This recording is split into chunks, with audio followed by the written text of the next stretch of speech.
Welcome, agents, to strain 29-HFX of the 0 Point Report, a broadcast all about the news surrounding the Secret World IP. Today is Thursday, October 8th, 2020, and I'm your host for this evening, Ocho. With me tonight, we have Ember. I swear we do. I keep forgetting to mute. Hey. We have Ember, and we also have Jimmy the Rabbit. Heyo. How are you doing this evening, gentlemen? Yeah, not too bad. Good. I will be hopefully getting better as the night progresses. putting that machine to good use. How often did you just replaced? You just replaced it, so hopefully this one lasts longer. I would say, how often do you go through blenders now? This is technically the third one, but the first one lasted a much longer time than the second one. And the second one is a smaller model than the first one was. And to be fair, the second one had to go through, COVID lockdown. So true, yeah. It needed to be put to extra use. It got quite the workout. Yeah. As is this one getting quite the workout. I would say COVID's not done yet. It's still there. It's still around. Still it's still kicking. Yeah, it's still kicking. So I'm still putting the Readaville to good use. Hey Vomer, how are you? Looking in our chat. Vomer's already said hi. Hey. But welcome, agents. We do have some stuff to report on tonight. Just a little. Just a little. Yeah, just a tiny little bit. Considering that the long-awaited, not about long-awaited, but the rebalance for tanks and healers and dungeons and raids and all kinds of stuff finally went live. It went live.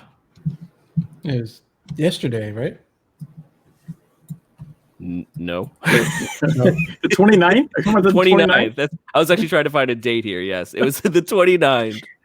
The rebalance went live on the 29th. Kind of surprising us. 9 days ago. It's only been 9 days. It feels like forever. Holy crap. At least for me. Last month.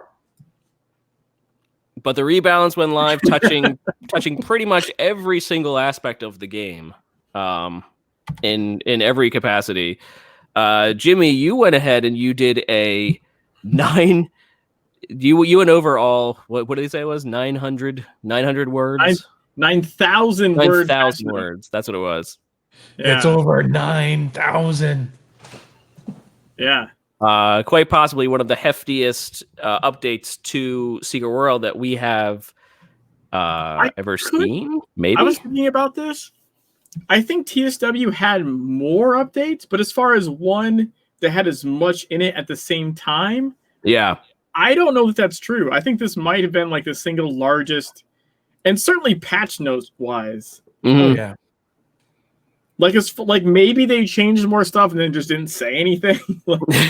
I can't recall a patch note this long. No, this is a quite the like just scrolling through it is taking me a while just to find the top and the bottom. to find the date when it was made live. But yes, I guess maybe you can call the biggest update quite possibly the actual shift to Secret World Legends. That may have been a bigger update, but I don't think even then that was a large enough. Even then, patch notes. Even then, it's arguable, right? That the patch notes for that was maybe a page long. But yeah, quite possibly the biggest patch to hit the game ever came through September 29th. And has now had a week to let go through, and it said instead of going over every single aspect that was touched, because that would take a very long time. About 2.5 hours. I was gonna say, but Jimmy would know because Jimmy went ahead and, like an audiobook, went through the patch notes line by line. Yeah. I'm genuinely surprised with how many people watched that. Yeah. Not just on the stream, because I think the stream did well, but also on YouTube. Like, I was genuinely surprised. Like, oh, wow. Normally on YouTube, if you make content over, like, 15 minutes or something, like, it's fairly rare in my experience, for it to get watched all the way through. Mm-hmm. People just don't have the time, the attention span. I was gonna say they don't have the time. They have the time. Come on. What else are you doing? They have the time. You can always find the time. It's the attention span, right?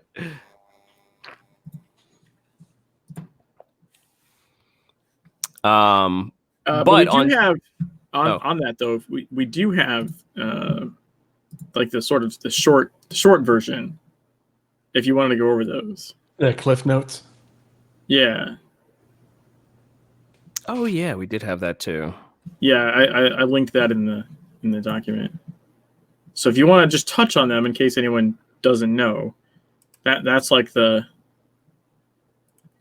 Cliff Notes version. The rebalance patch for dummies. Yeah, there we go. So yeah, basically touched on play for free. Yes, I already play for free. Thank you. It's here. The massive dungeon and raid rebalance now live. This is one of the biggest updates for Secret World Legends ever, and we sincerely appreciate all the feedback and help everyone provided during testing. If this is all new to you, hey, no worries. Just keep on reading. We'll do our best to summarize the key points for the update, although you'll still want to wade through the colossal patch notes for full details on what to expect. Nearly 9,000 words of changes, so, well, you might be reading for a little while. Let's dive in. First things first, polymorphic glyph exchangers. All characters are receiving 9 polymorphic glyph exchangers via delivered items. These will let you update your glyphs to suit your desired role. That's right, glyphs having meaning for tanks now. This is new. Changes to the patron loot keys. The loot key system has been reworked. Dungeons, scenarios, and lairs no longer require keys to obtain loot, so every time you do a run, you can get loot from it. When completing a dungeon scenario or after killing a lair boss, a patron's chest will appear near the standard loot chest. One of each type of patron's chest can now be opened once per day by patrons. The patron chests award 1 guaranteed special distillate, energized or purified, anima shards, and varying useful items like distillate shifters or catalysts, exclusive cosmetics, or even 3 new agents. Now, there's a bunch of this stuff that we haven't even, like distillate shifters, like that's not a thing that we have seen. Nope, that is brand new. Brand new. And I don't think we even got a hint of that before. Cash keys still remain in the game, and patrons continue to receive 1 cash key per day. Of course. Then, under Dungeons, Raids, and Scenarios, we are capping the Occult Defense leaderboard for highest wave due to the myriad of systemic changes that directly influence Occult Defense. We look forward to seeing the new highest wave that the players can reach. You may now queue up to Dungeon Elite difficulty 17. And they've merged queues across several ranges. So there aren't 17 separate queues. The ranges are now as follows: Elite 1 to 2, Elite 3 to 4, Elite 5 to 7, Elite 8 to 10, Elite 11 to 13, Elite 14 to 16, and Elite 17. So now, 7 of them. 7, which is actually 3 less than we had before. Yeah, because it went up to Elite 10 before, and there were 10 separate. Have less queues, which is good. Less separation of people. So Nightmare Mechanics now begin at Elite 8, which is the 4th level. And then additional mechanics now begin at Elite 14, which is the 6th level. Yes. And new achievements have been added at Elite 17. So it's Nightmare and Nightmare Plus. Like, holy mother. Complete the penthouse without anyone dying on E17. Oof. complete Hell Eternal without anyone dying or damaging themselves on including lens. Complete Darkness War without anyone dying or allowing 4 Mayans to die within 1 second of each other. What? Or so every time a Mayan comes at you, you have to like every time a Mayan dies, an angel gets its wings. so every time one dies, you have to like wait 4 seconds to kill another one. That's okay. You can sure. kill 3 Mayans, but then you have to wait a second, right? Wait, so read the achievement again. Within 1 second of each other, you lose. But 3 Mayans can die within 1 second, and you're okay. Oh, okay. Right? Because my thought was on the final boss, and I was like, how do you not kill them all at the same time? Well, actually, normally you do pull them like the old way before everyone just went out and winged them, which, by the way, on E17 you can't do. On E17, the new mechanic is they explode when they die. If you gather them all up and wing them, the amount of damage it outputs literally wipes the entire group like 100 times over. It's insane. But yeah, so you'd have to kill 3 Mayans, wait like probably 2 seconds to be safe, and then kill 3 more Mayans. Like, oh my god, the control you're gonna have for that. So an Ankh might even be worse. No one can die. You can't trigger rebirth, including Filthy Rebirth on any enemies, or allowing any enemies to have rebirth or Filthy Rebirth active at the end of an encounter. What the holy hell? I mean, the achievements are nuts. I did want to touch on something though. Okay. On the elite tier range, and I have suggested I've suggested, other people have suggested too. I know I don't know if anything will actually come of it, but these really need to be renamed.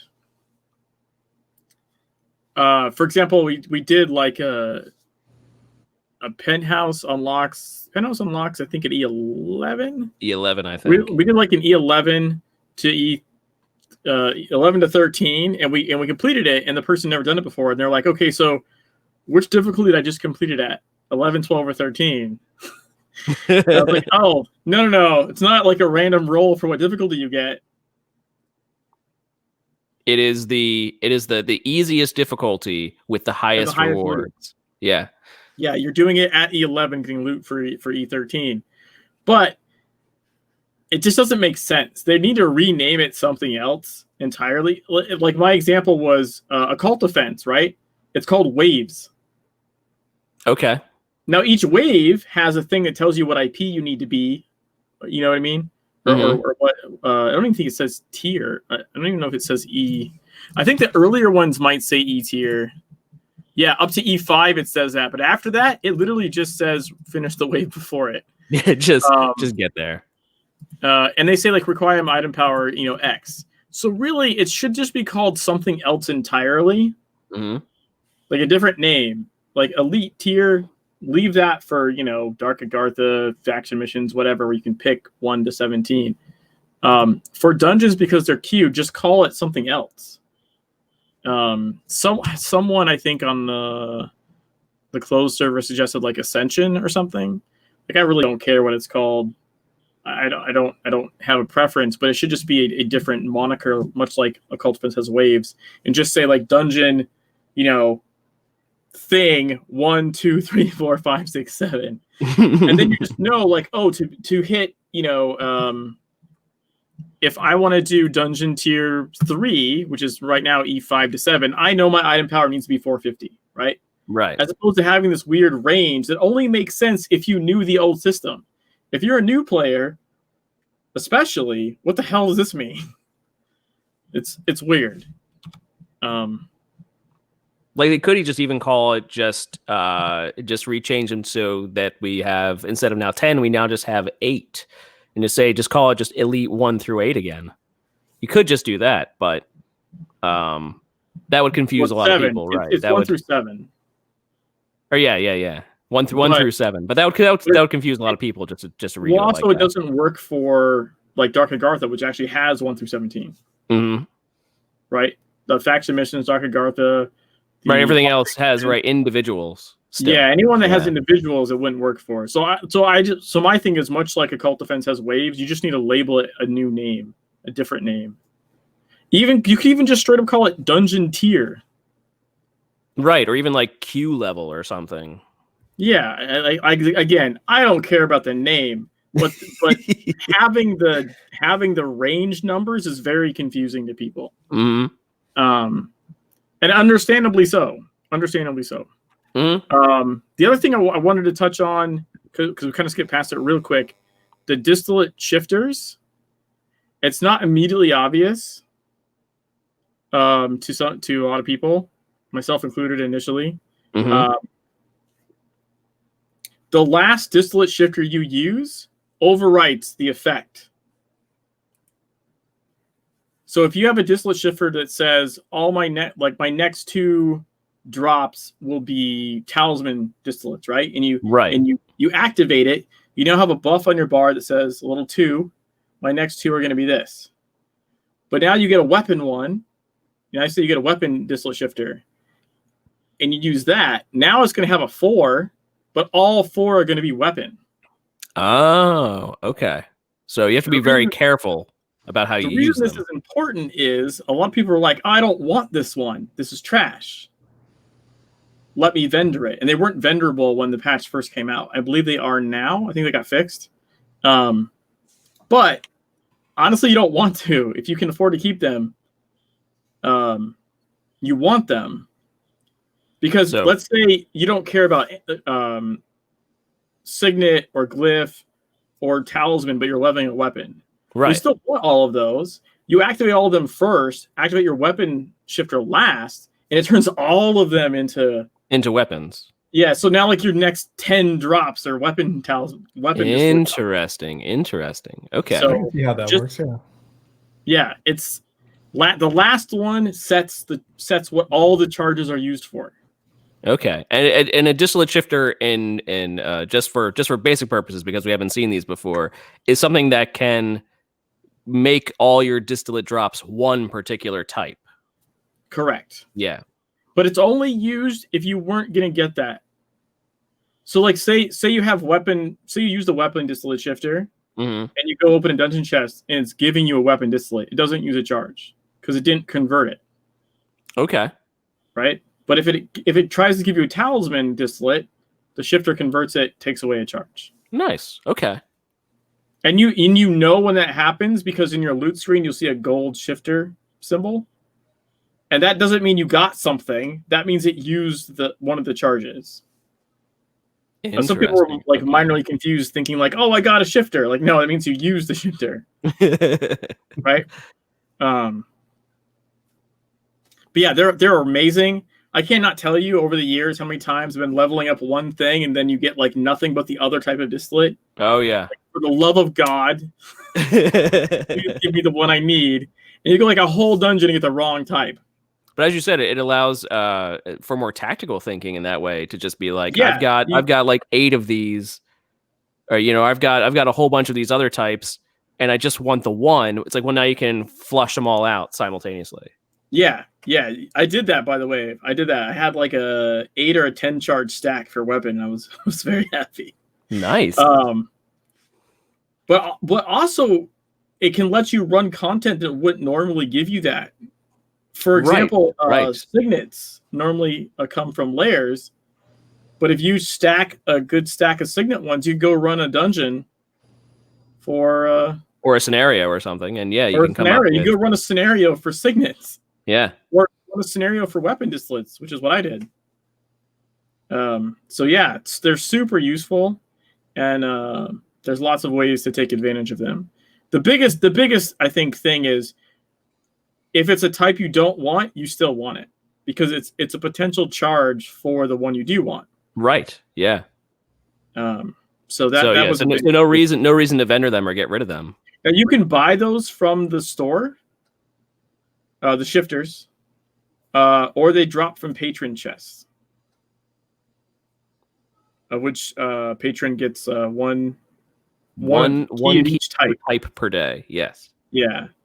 And the patron chests also are dropping like old TSW item of the month cosmetics.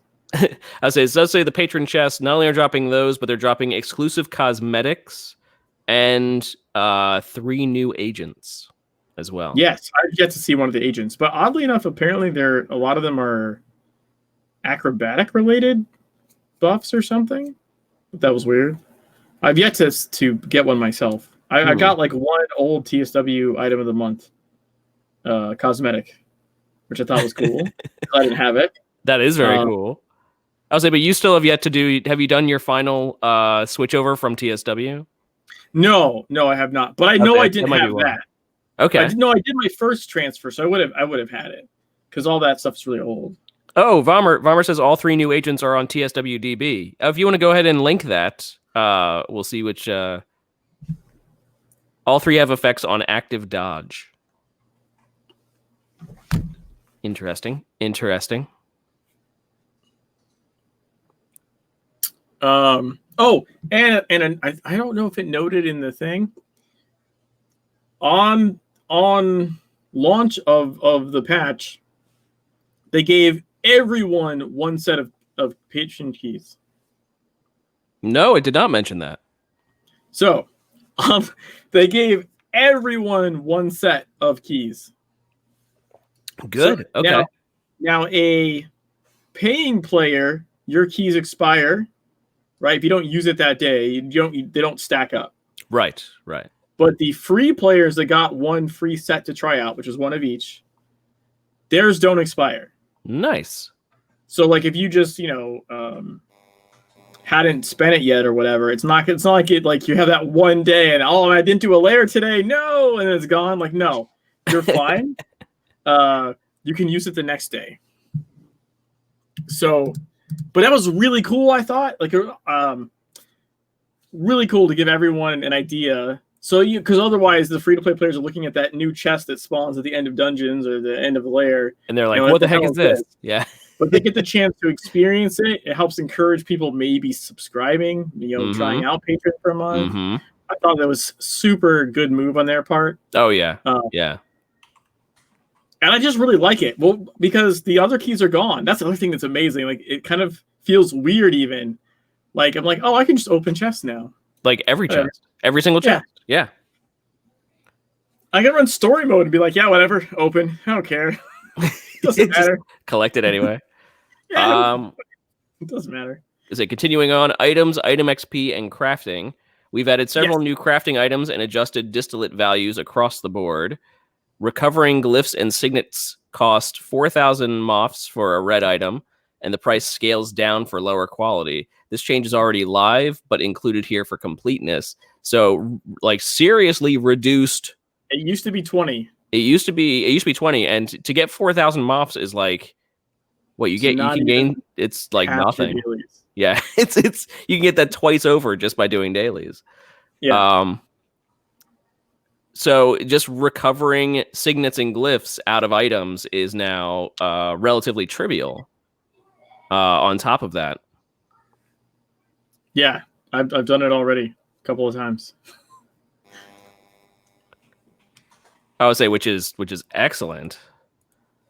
All right, let's see some of these. Let's see some of these agents. We have TSW DB, of course, is Vomer Run.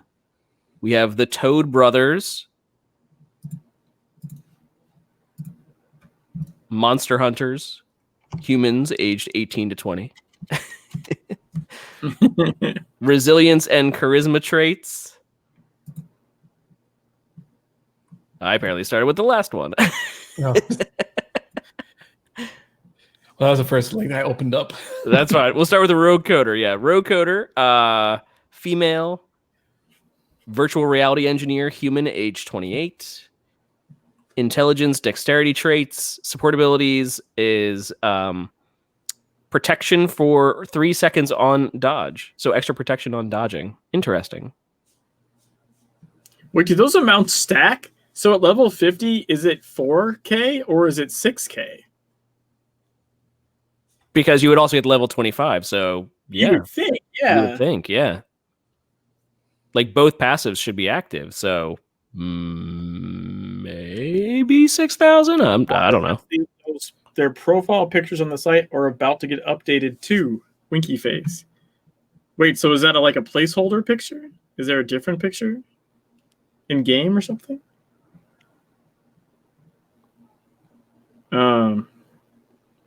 I do like the quote, the first quote. Sorry, boss, can't talk. Trying to diagnose a blue screen of death.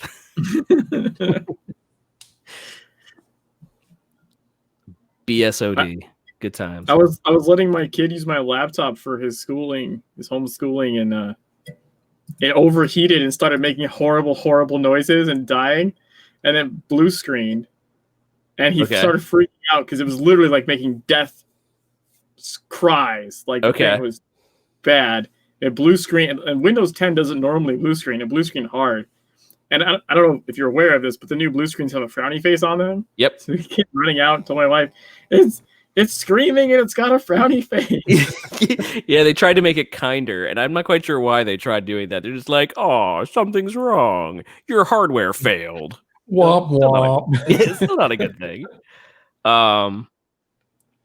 That's pretty great. The second one is the Hessian. Update their profile. Yes, the Hessian, for example, looks like a Kiss cosplay player.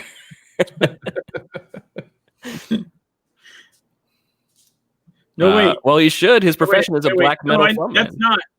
That's not. That looks like Metalocalypse.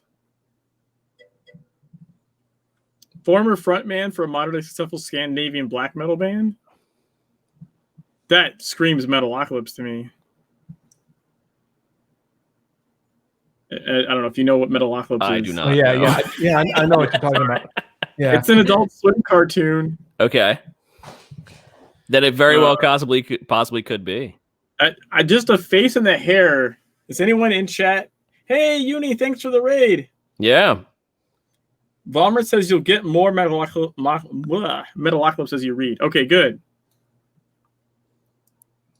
Subject is a former frontman for a moderately successful Scandinavian black metal band. Following in the footsteps of Theodore Wicker, the Hessian split his tongue in order to properly pronounce the demonic language used extensively in his songs. The Hessian serves as Wicker's representative in the mortal realm and thus will be eager to accept contracts dealing with the hell dimension or the occult.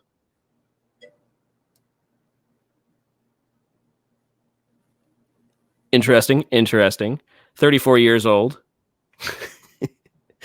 And his support abilities are 25 and 50 is adding outgoing damage on dodge. So that's interesting. The first one was protection, and this one is outgoing damage. I like it. And then the third one is the Toad Brothers. Originally from Kingsmith, interesting. Because it always starts. It always starts in Kingsmith. Oh, that's weird. You know what? It's worth noting. I don't think we noted this. They each come from different patron chests. It looks like. Yeah, we're just reading about them. Lairs, dungeons, and so the Rogue Coder comes from Scenario ones. The Toad Brothers come from Lair, and the Hessian comes from Dungeon. And so the final one, the Lair patron chest, the Toad Brothers, resilience, charisma, and their 25 and 50 is outgoing healing on dodge. So yes, 3 things having to do with dodging.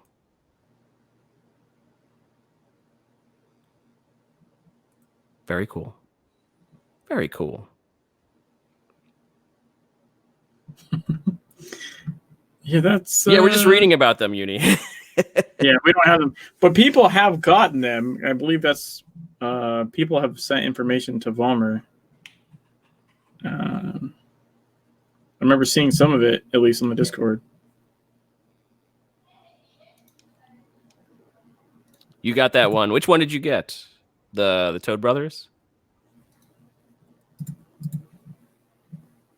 I want the plus, Hessian. The plus damage on dodge is that sounds nice. I kind of doubt it's like I have serious doubts whether that's going to be meta or not. Like comparing the agent you have to swap out to use it. But Right. I just like it screams Metalocalypse to me, and that's pretty awesome.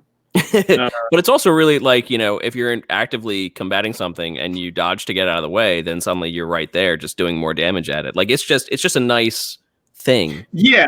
I'm just saying, like, compared to like I don't know, Oleg, who gives you like plus or just attack rating like nonstop all right? the time. Yeah. Yeah. That's what I mean. I don't know if it'll be meta or anything, but it's cool. Mm-hmm.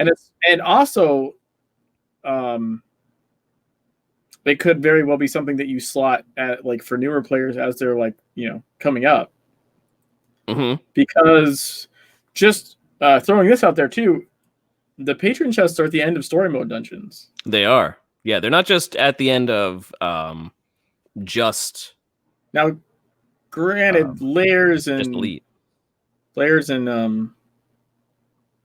scenarios are like level 50 content.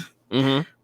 But story mode dungeons, they seem to spawn at the end of those. So at the very least, you know, I could see someone newer putting some of these to use. But the ones in layers and scenarios are protection and healing. So they'd be more tank and healing. Ball of wax. Yeah, I'm less solid on those. But regardless, it's not a consistently up thing, right? Because you have to dodge to trigger it. Yeah, but it's interesting. It's also just interesting that they decided to like have another way to trigger stuff. One that we haven't seen yet. Yeah. Which in and of itself is kind of surprising and interesting. If you're like, oh, there's going to be a new way to trigger an agent, I'd be like, what? How? Jumping up and down. On jump. Okay. Well, now you've given them one. I would use that. Technically, yeah, I was going to say on jump makes you... Literally like every AR player in the game would be like, yes, please, give me an agent that triggers on jump. Because they're all jumping like nonstop. I think it would just entice people just to jump nonstop. That might actually be a negative thing, but you maybe don't add that one in. No, don't. It's okay, Interval. Just add that one in. It's totally fine. Just people hopping everywhere. It's a hot fix coming up. Fighting everyone, just hopping. Bunny hopping for the win. Oh, now you get an agent. What was one of my in another game that I play? I played Star Trek Online, and they came out with a major abilities that triggered on moving backwards. And so it's like if you or not in this case, if you put it in reverse, and it was in reverse for more than like 5 seconds, then you would have like a whole bunch more protection, and you'd start like getting more healing, and actually moving in reverse started healing you. I can just imagine, you know, all of a sudden gear grind and a beep. Yeah. I was like, and so in this case too, it's like, what about not just dodging, but what about just walking backwards? How about that as a trigger? I could play this whole game in reverse. 100%. I could just start giving like, you know, if you want to talk triggers, there could be like 1,000 triggers. I'm going to write that down. I need to play this game in reverse. Idea. All the way backwards. Yeah. Start a new character. Walk backwards to the tutorial. Right? Next would be backwards and upside down. I think the only issue would be things like things that are stuck in place, right? That would be the only issue.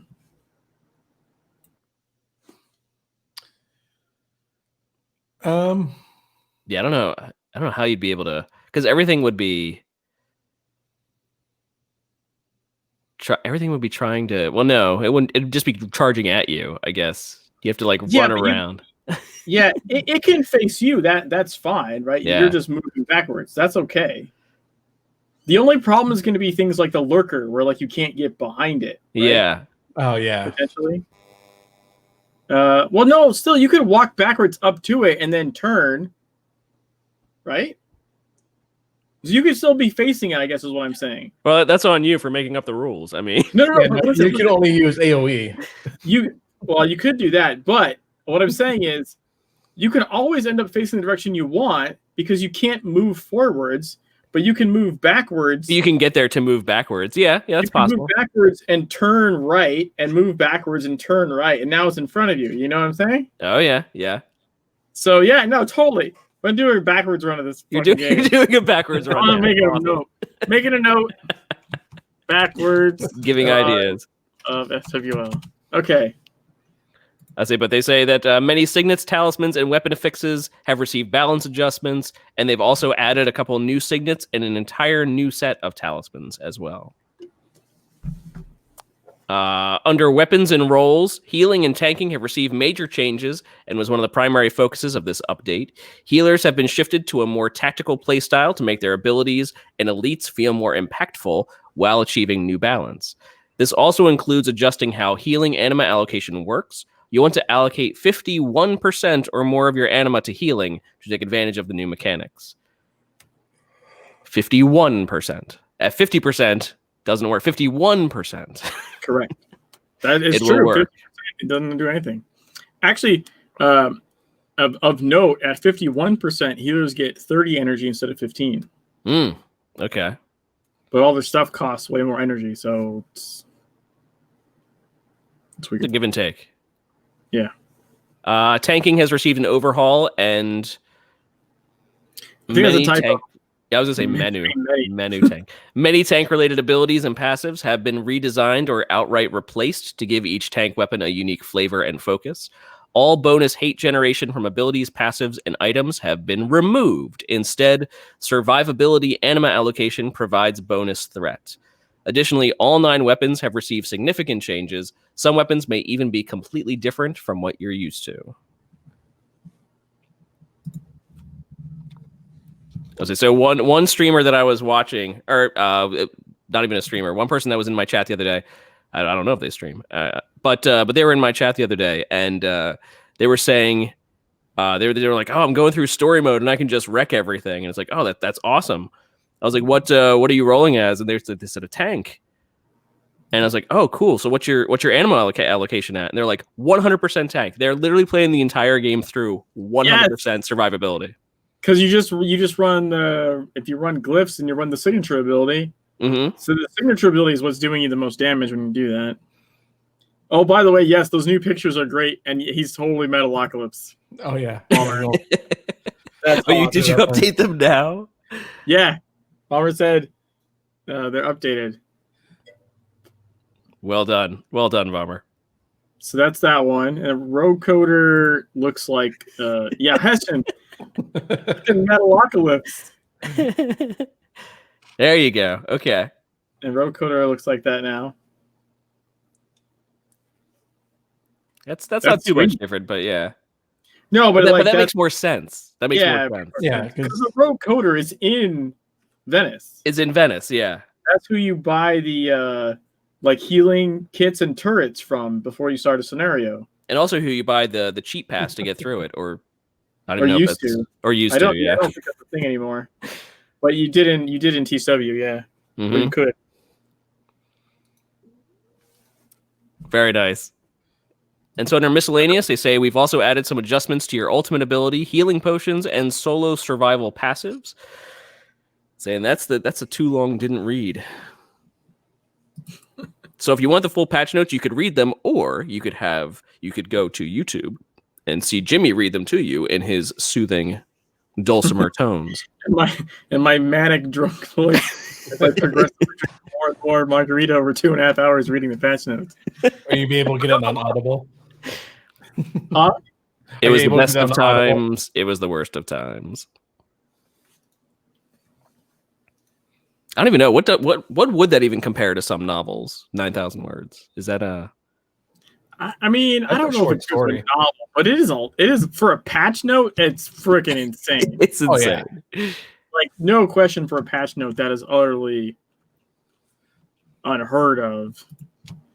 Like, generally, at that point, just release a new game and then be like, this is how the game is. We now have Secret World Legends 2.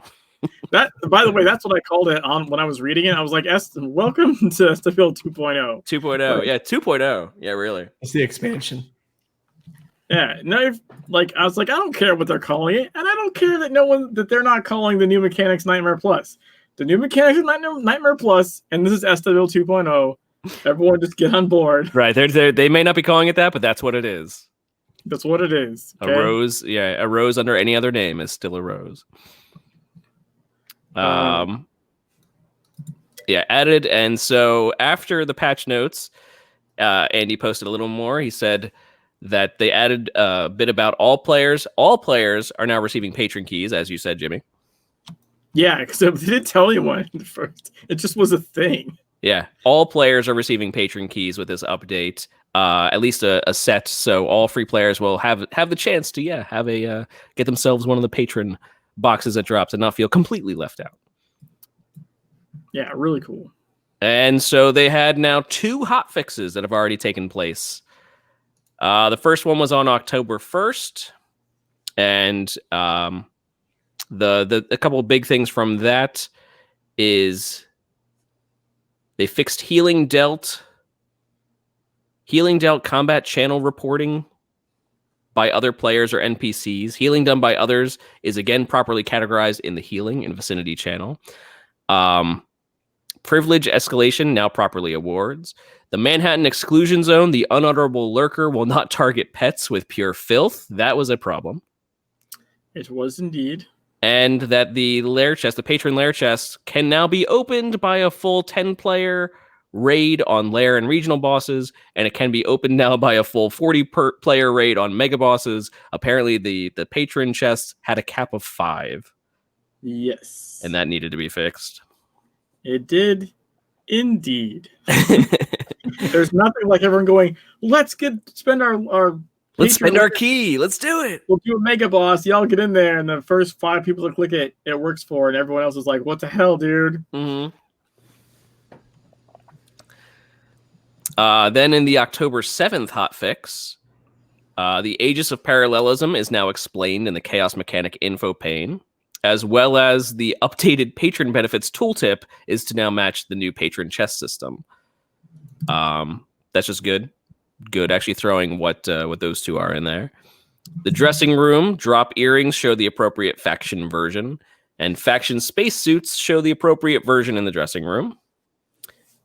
In the agent network, they fixed an issue that prevented the Toad Brothers effect from granting the full 10% bonus at level 50, and the Hessian Toad Brothers and Rogue Coders temporary boosts now report when they end in the combat log for those players who like to monitor uptime. The buffs are still invisible in the UI to reduce unnecessary buff tray clutter. The Activity Finder, Occult Defense Wave 1, will now accept signups. Yeah, apparently it wasn't, and that was a problem. Oh, Uni says it's still a target in the penthouse, though. Well, I don't know how big of a is that as much of a problem in the penthouse. The pets, or is that? It's got to be delay. Is that what it was? It was the pets are still a problem in the penthouse. Yeah. Huh. Like in the New York raid, that could be a real problem because if it targets it with. Wait, hold on. Why the hell are you using Living Flame in the penthouse? Get out! You're evicted. Penthouse. Because he's fun. It's a fun pet. Living Flame. It's fun. Bomber because I can. Because I can. Yes. No pets allowed in the penthouse. Okay? Some things are just common sense. That's like when there was a problem with Living Flame in New York raid. It was like, why the hell are you running Living Flame in New York raid? Pretty sure they make you sign something that says that you won't have pets in the penthouse. Yeah, I think it's a fair thing to ask. Yeah. You don't want a dog that high up anyway. For science, of course. All right, so Occult Defense Wave 1 will now accept signups. Apparently, people trying to queue for Occult Defense Wave 1 were told, nope, sorry, you have to complete previous waves first. Well, why don't you sign up for Wave 0 then? Yes, sign up for Wave 0. And then it'll tell you, nope, can't do that one either. Got to sign up for Wave -1. In dungeons, increased boss damage for tiers below Elite 17. So they buffed the bosses actually doing more damage to you. I like how that's like not. I like how it's not like, oh, these tiers. It's everything below 17. Everything. Just across the board. But you had a good reason. You said you had a good reason for that. Oh yeah, I mean, I believe it has to do with the queues being, the tiers being smushed together. Mm-hmm. So I think it's when you absolutely have the a case. range of 3 tiers and a potential range of like 300 or more item power per person, that means that things can easily get overgeared. And then you had people immediately doing weird stuff like 4 DPS in the tank. Like, we don't need a healer because the tank's like 3 levels above what's there, and so they can survive long enough, and the DPS are doing enough damage quick enough that it's not a problem. And so, yeah, I think it definitely did need to happen. I'm curious if it's going to be a problem if like a full, somehow like all, I don't know, E5 group does the one that starts at E5. Like, are they going to have an issue? But I guess we'll see. Bomber says the tier smishing broke some of the dungeon achievements too. You can't get the E8 achievement on E8 to 10. You only get it in 11 plus. Oh, because it's not on E8, Bomber. It's on the tier, I assume, right? Or no, it can't be on the tier. No, because that's probably still on the old system now. I don't know if they fixed that, right? I was like, that just probably should have to just be fixed. Yeah. Yeah, it's just broken. I was thinking like it was thinking of the tier, but there's not 8 tiers now. It's only 7, so it can't There's only be 7 that. tiers, right? Yeah. So it's just broken. All kinds of broken. All kinds of broken. That's okay. They'll fix it. There's a couple other things that are broken. I'm pretty sure related to Living Flame, actually. Unfortunately, as cool as Living Flame is, which Living Flame is freaking awesome, doesn't belong in a raid or the penthouse. But for solo content, Living Flame is freaking amazing. I was running around having fun with it. It seemed to like to throw fireballs after I killed something, and I was like, good for you. Oh, well, yeah, you killed it. But for example, like I'll go into like E17 scenarios or Dr. Gartha, like either one, and I'll just go 100% DPS. No tank allocation at all. Barely need a heal. As a pistol main, actually, fun fact, your clean slate heals your Living Flame. Nice. Okay. So I can just heal him up. And he's getting healed anyway from your doing damage. Only if you do it with Ellie, though. Right. Only Ellie damage. But my clean slate heals him, so and me at the same time, right? So like that's pretty cool. And if he dies and he's not on cooldown, you can just recast him. And when you cast him, he's an impair. So yeah, no, for solo content, scenario content, that kind of stuff, he's freaking amazing. He makes a metal sword shink sound when it auto attacks. I did not notice that. Shink as it throws fireballs. I believe though he's the reason that a couple of things are broken in Dr. Gartha, like the Jinn won't enkindle anymore at all. Okay. And the Gatekeeper has blue balls. Like when he has a modifier where he's supposed to cast plasma balls, he goes to cast them and then just doesn't. Like he's like, I'm gonna throw a yellow orb. I'm good. I'm pretty sure it's because that's funny. In the open beta, what was happening is the Living Flame could be targeted by, like, say, Anima Drain, right? The Gatekeeper would target Living Flame with the Plasma Ball. Same with the Jinn. It's supposed to cast Enkindle on you, right? It would cast Enkindle on the flame, on the Living Flame. Okay. And they intentionally don't want that. They want those effects to go on you. So most of those have been fixed. Like Gatekeeper will only Anima Drain you now, not Living Flame. Yeah. But I think on the Jinn and the Gatekeeper's Plasma Balls, they messed up something so that it's not targeting Living Flame anymore, but it's also not targeting you correctly either. Okay, so it's just targeting something else. That happened because they fixed it so it wouldn't target Living Flame and somehow made it to not target anything. They fixed it too well. Yeah, they fixed it in the ground. And right. Uni says, I still want to point out one more time, for the record, it wasn't me. Okay, Uni. Okay, we believe you. Like Uni's just singing that song. Is that from Shaggy? Wasn't me. Wasn't me. Living Flame on the counter. I would like to point out that you can indeed drown your Living Flame. I found it out in Kaiden, or at least it appears that way. Like they won't follow you swimming and they'll just like disappear. So you can go drown your Living Flame buddy in the lake. Just FYI. I was entertained that it's just they just took like a small it's just like a small person, a small invisible person that is just constantly on fire. So it still has like all of the idle animations. Like it'll like, you know, shift its weight back and forth. You brought your Living Flame to the fatigue zone. What's fatigue zone? What are you talking about? I don't know what you're referring to. In the fatigue zone? Yeah. Bomber says if you swim far out on the map, you get extreme damage, so you die at the edge of the map. Oh, okay. Oh, yeah. You can do that like in Blue Mountain or something. I know what you're talking about. You can just head out, and then at some point it's like, no, screw you. Yeah, what are you doing? What are you doing? Stop. Yeah, but Living Flame can't actually swim. Oh, yeah, that's right. Darkness Sword does have one.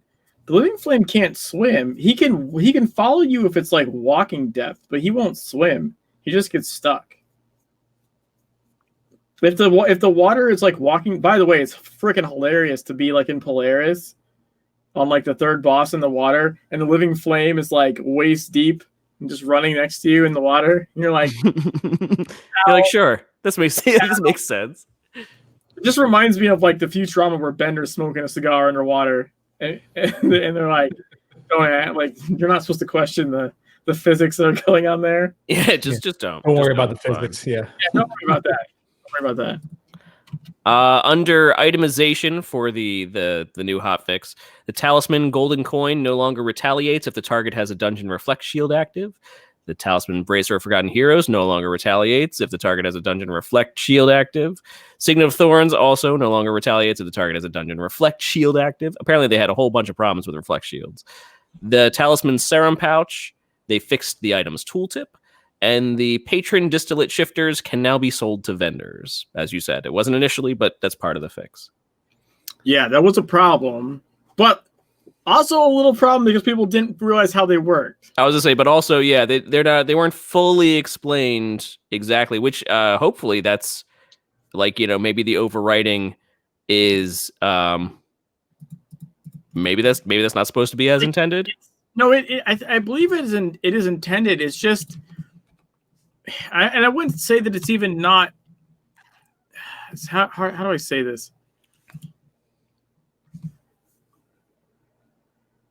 If you already have a Distillate Shifter active, you can use this item. This item will add X to your existing number of charges, and all charges will shift to this type. It does tell you in the description, right? You just have to read the whole thing. You just have to read the whole description. Okay, so it is intended. And all right. No one's doing that. All they see is the next X distillates looted from Elite Dungeon scenario lair chest will be converted to this, and then the part where it says it'll add charges, you go, yeah, add charges. I get it. Well, who makes it to the bottom of the paragraph? Who reads words? Actually, that's been a point of contention in general in the Discord over the past like a little over a week since the patch, because it hasn't been that long. People crying about how it doesn't explicitly tell them. There's not enough pop-ups telling them shit has changed. I'm just like, you don't read your ability? Yeah, read it first. Pushing a button that you've used for like 2 years, or maybe if you're a new player, not even that long, but you push it and now it does something completely different. You're not going to open the ability and take a glance at what it says, especially for something like this that could, you know, that could be a big change. I feel like, It just press buttons. especially in Secret World, I feel like reading is kind of a requirement. Yeah, read, pay attention. You get so much more out of this game if you actually stop and read things. Like, it's true. Look, even if you're like, story, whatever, I just want to play through the game, right? Even if you're one of those people, which I feel like this is still not the game for you, whatever. Mm-hmm. In mandatory story progression in the game, you have to translate Romanian. I'm just saying. Maybe. There's a slight effort that you need to put in. That you should probably read moving your mouse and keyboard. You're doing, maybe. Mm-hmm. And I know, especially, and like also for vets, you're so used to being things a certain way. This is actually a big problem with blood. And the reason I did the video I did is because blood has changed pretty drastically. Like its mechanic has changed pretty drastically. And I got tells and messages from people like in the first few days, like, blood is a healer weapon only now. They completely screwed it for DPS. I'm like, what are you talking about? And it's just a lack of understanding fundamentally what has changed and what you need to adapt, to change with it. Mm-hmm. And in this case, especially for the tanking and healing weapons, is to use the signature ability. The signature ability is key because the signature abilities for all the tanking and healing weapons now, the signature ability bases its damage based off of your healing and tanking. Your signets. The signature ability specifically, is a tank ability. It specifically is off of your tank glyphs. So you're allocate. Well, you actually should be allocated into damage if you want to do a lot of damage with it.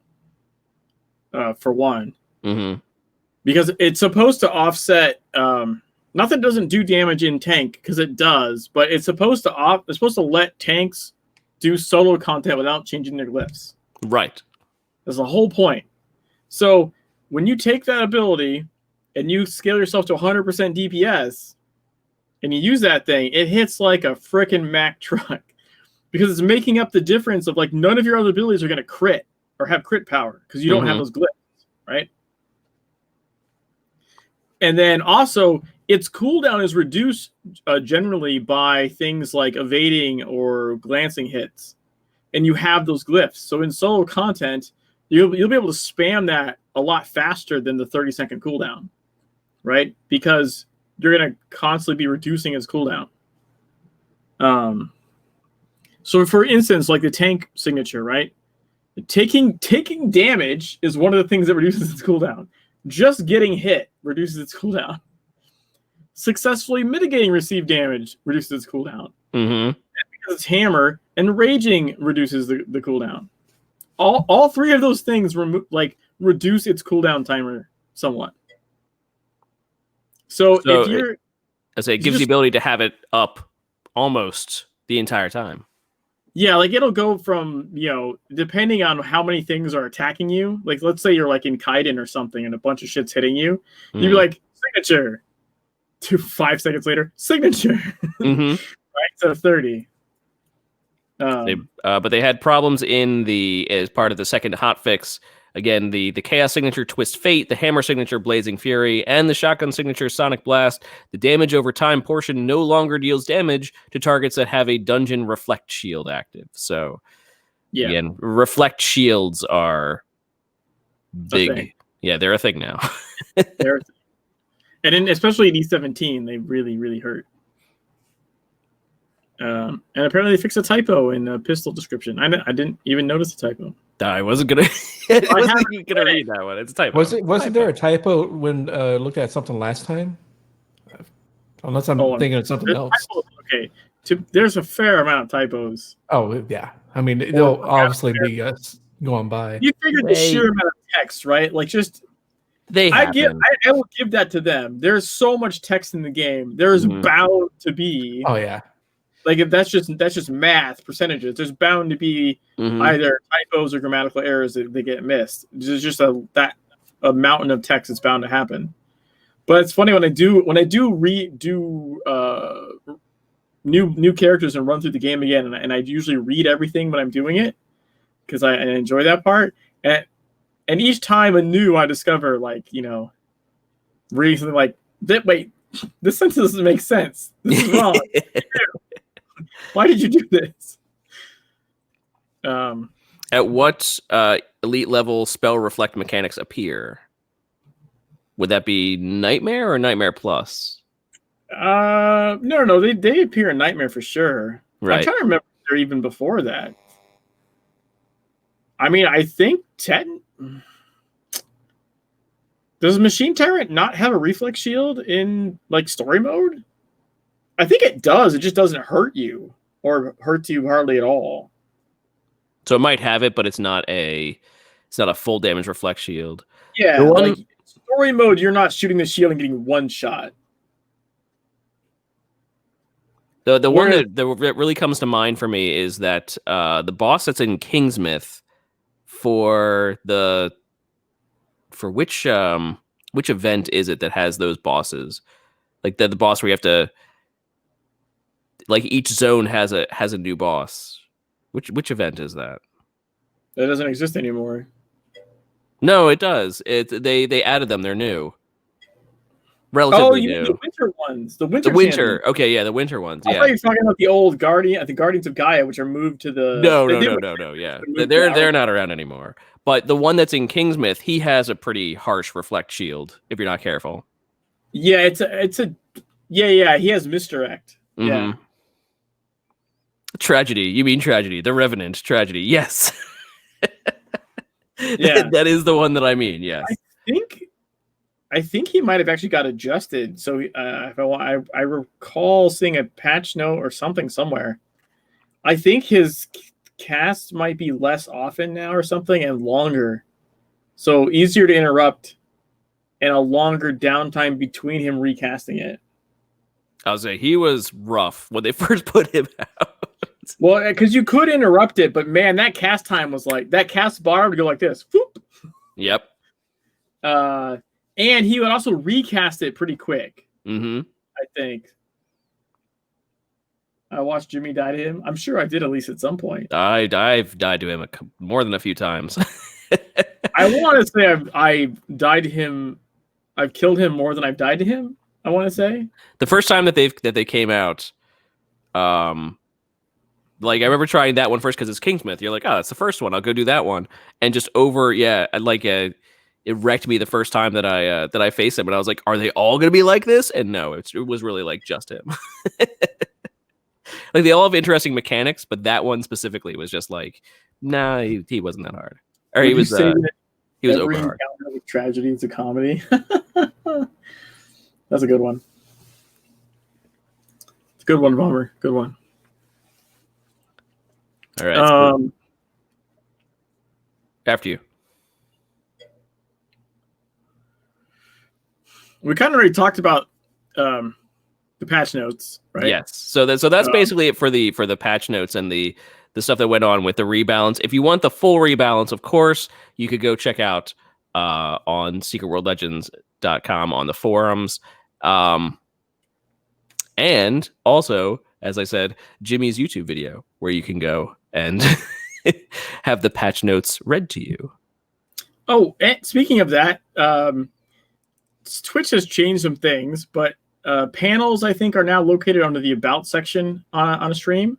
So the night's links of stuff will be in a panel on our Twitch. So yes. If you're looking for the hotfix link or the rebalance link, the different videos we're talking about or we'll end up talking about. Yeah, Uni, SWL patch notes, the audiobook. So yeah, any links that we talk about during the show, you can actually go and check out now underneath the in one of the panels below. Yeah, you have to click on the avatar link or the avatar picture, then click on the About tab. I don't like that they moved that. So it's so hidden now. But you can also, if you're watching a stream, It does not show there, unfortunately. So yeah, you'll have to click on the avatar little circle and then about. That's like, remember, like you used to just scroll down and be like, hey, there's like the about button, there's the thing, or there's the donate, or there's it's been like this for a couple months now. Yeah, I know. Yeah, but it's annoying. There's a whole stink when they first did that too, and on Reddit and all that. It was fun to watch. What do you want to move on to next, Mikey? So we have. I guess we can go over the information that I was just privy to today. I was talking with Andy today about the Halloween event, wondering when the Halloween event was going to be starting, when that is, what it will entail, and he did tell me that the Halloween event at Sam Hain this year will be starting.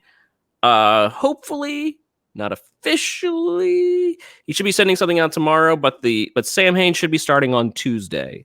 So Sam Hain this year will be starting on the 13th of October. Hopefully that could change. You never know. That could change. But the 13th of October is when they are slated to potentially start Sam Hain this year. But he said, sadly, to not necessarily expect anything too new, that for the most part, all of their resources had been on pushing out the rebalance and getting the rebalance through. So it's pretty much going to be the same stuff that we have encountered in previous incarnations of Sam Hain. And that's to be expected. New stuff all the time. I think that was fairly expected. Yeah. Given like this massive push of stuff.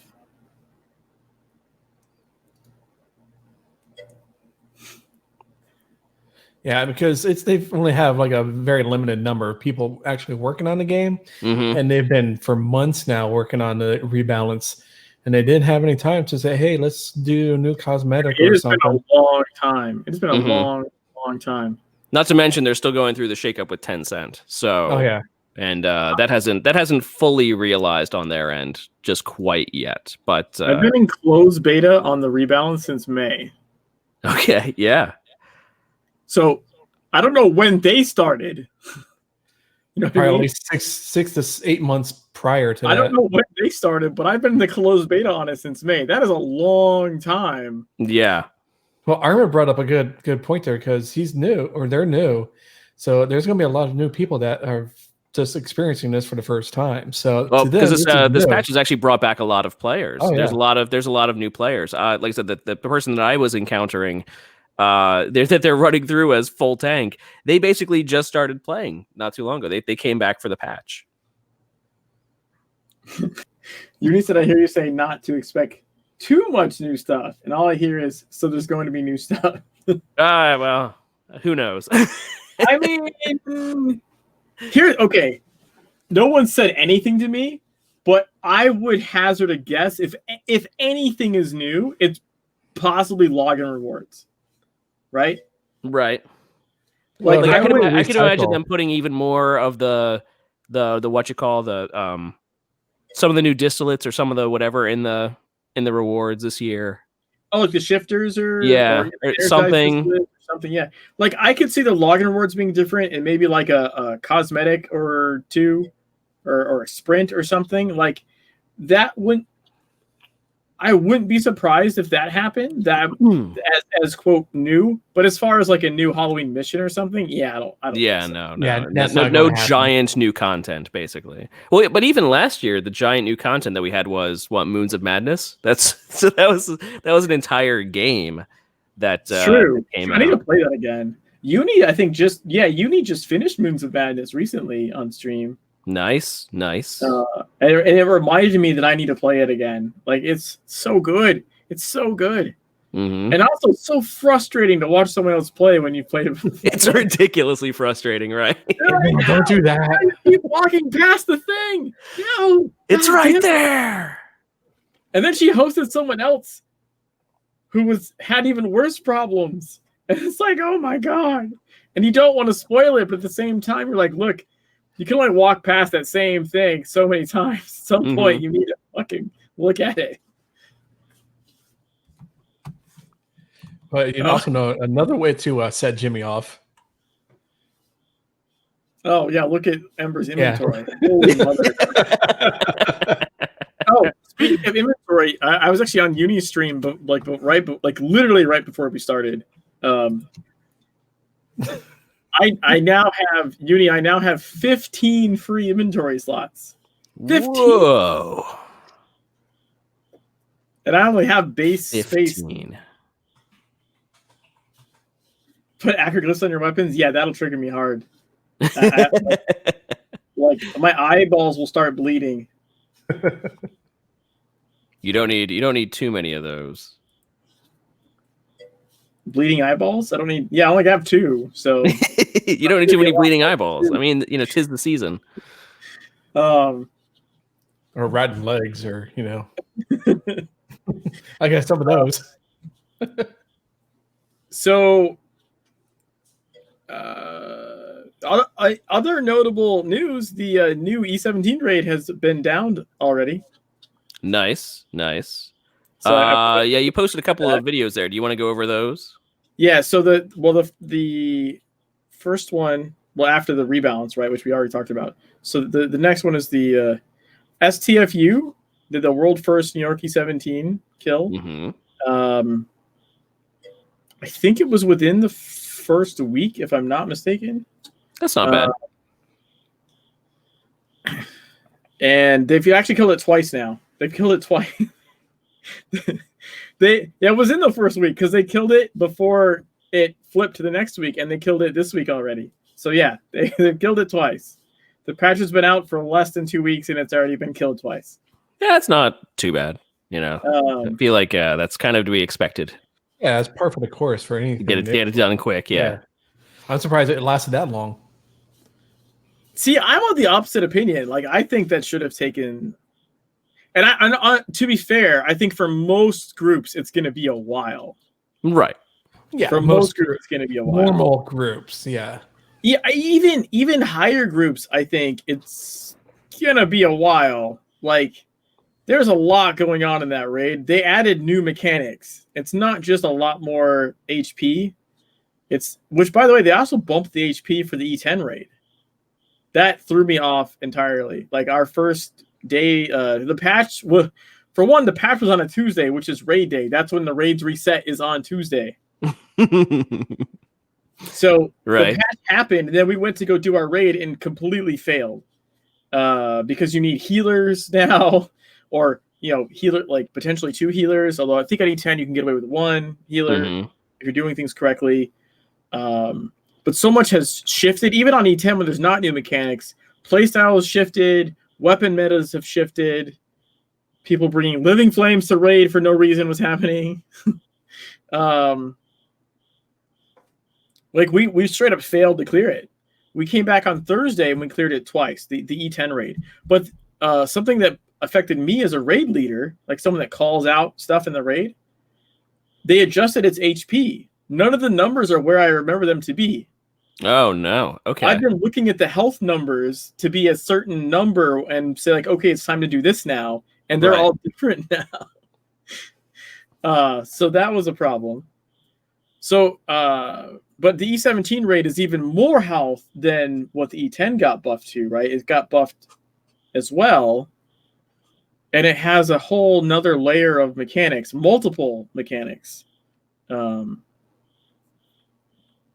Yeah, I think it's going to be a little while before another group downs it, to be perfectly honest. So it's not just they really added it's not that just the hit points have changed the points at which the tiers work, or the new mechanics kick in, but now there's just so many more mechanics that kick in at who knows what time that it basically has to be remapped. For example, when the shadow wave happens in E17, okay, as it passes, every single player passes over gets a fill circle.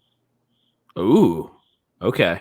So that's one of the other mechanics. Now those fill circles only last once you place them, I think like 30 seconds or so, something like that. It's not like they stay there the whole duration, because there'd be no freestanding space left on the damn map. They do go away quicker than the other ones, but still, if two people run into each other, you could both just die in each other's filth puddles you just dropped. Like they do actually hit really hard. I've also seen really funny when they were doing test runs and PJ was streaming them that he got cornered. He literally got cornered by two other people dropping filth puddles, and he was like standing in this corner and couldn't get out until they disappeared. He just had to wait. It's like just patiently. I can't move. It's pretty hilarious to see. Move, you die. But yeah, like there's way more on top of that. Just the normal filth being dropped. There's more of the lurker does raid wide damage to all players, so the healers have to not just heal tanks but heal everybody. Everybody. Okay. There's raid wide ticks that happen. I know I'm forgetting some other things, but just in general, like everyone's got to be on their game. I tested it in beta, and I watched them do it, and it's cool. Don't get me wrong. And the first time testing that new shadow mechanic, the entire raid died instantly. We all got build circles, and like what happened? What happened? What happened? Yeah. And then the next time we thought, hey, what if we all stack together and then spread out? But no one could spread out fast enough, and we all just died in a massive pile of filth. Yes, bummer. When we tried the stacking, it was just death. It was just death. Solid filth pool that killed everyone at the same time. Zen asks, do you think there will be more than one group who can clear it? You cannot outgear it anymore the way E10 was done. I do think eventually there'll be another group that'll clear it. I know part of it too is like not everyone is ready. Like as far as Micah Ball goes, right? Like we've been able to do E10 forever, but we have people that just come for the raid and they don't really up their gear. They're not interested in grinding for kind of no reason. Mm-hmm. Unfortunately, that amount now means multiple people that were like, I don't know, E12, E14 or something, and they now we get them to E17 to get them to try.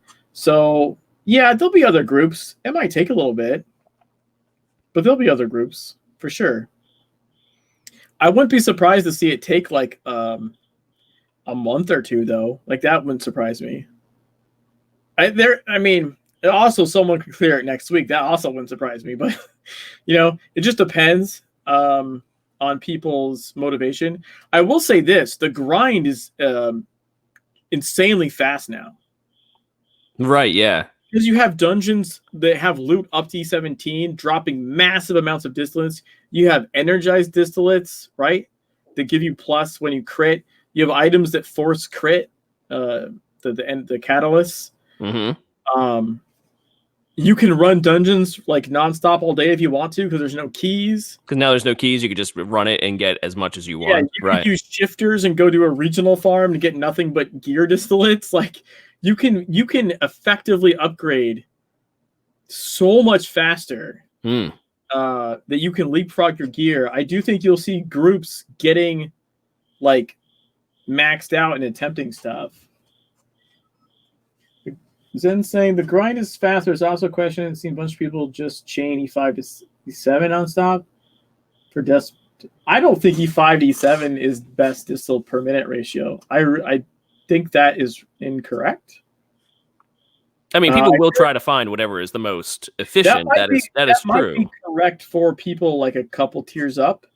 I want to say someone did mention to me. But I think the tier is a different tier for the high-end people.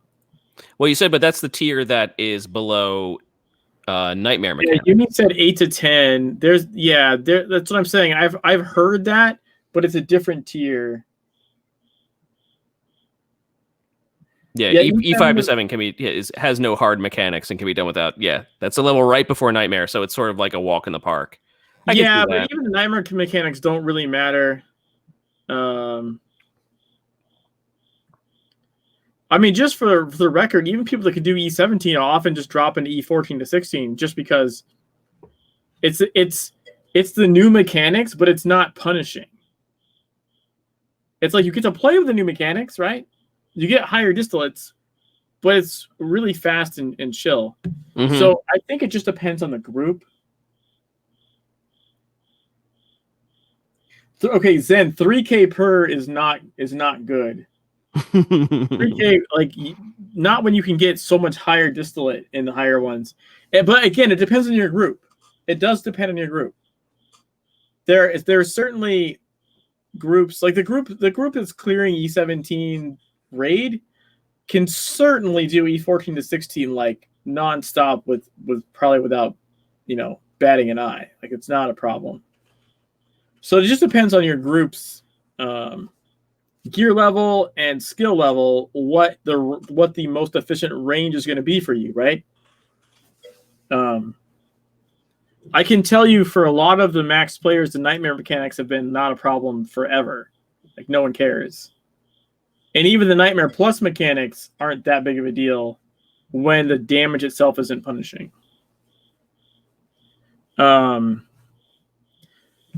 So kind of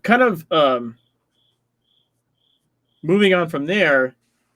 So I just did a new Skull Sessions episode with Malo. Mm-hmm. So it's his group that cleared the 17 raid. Okay.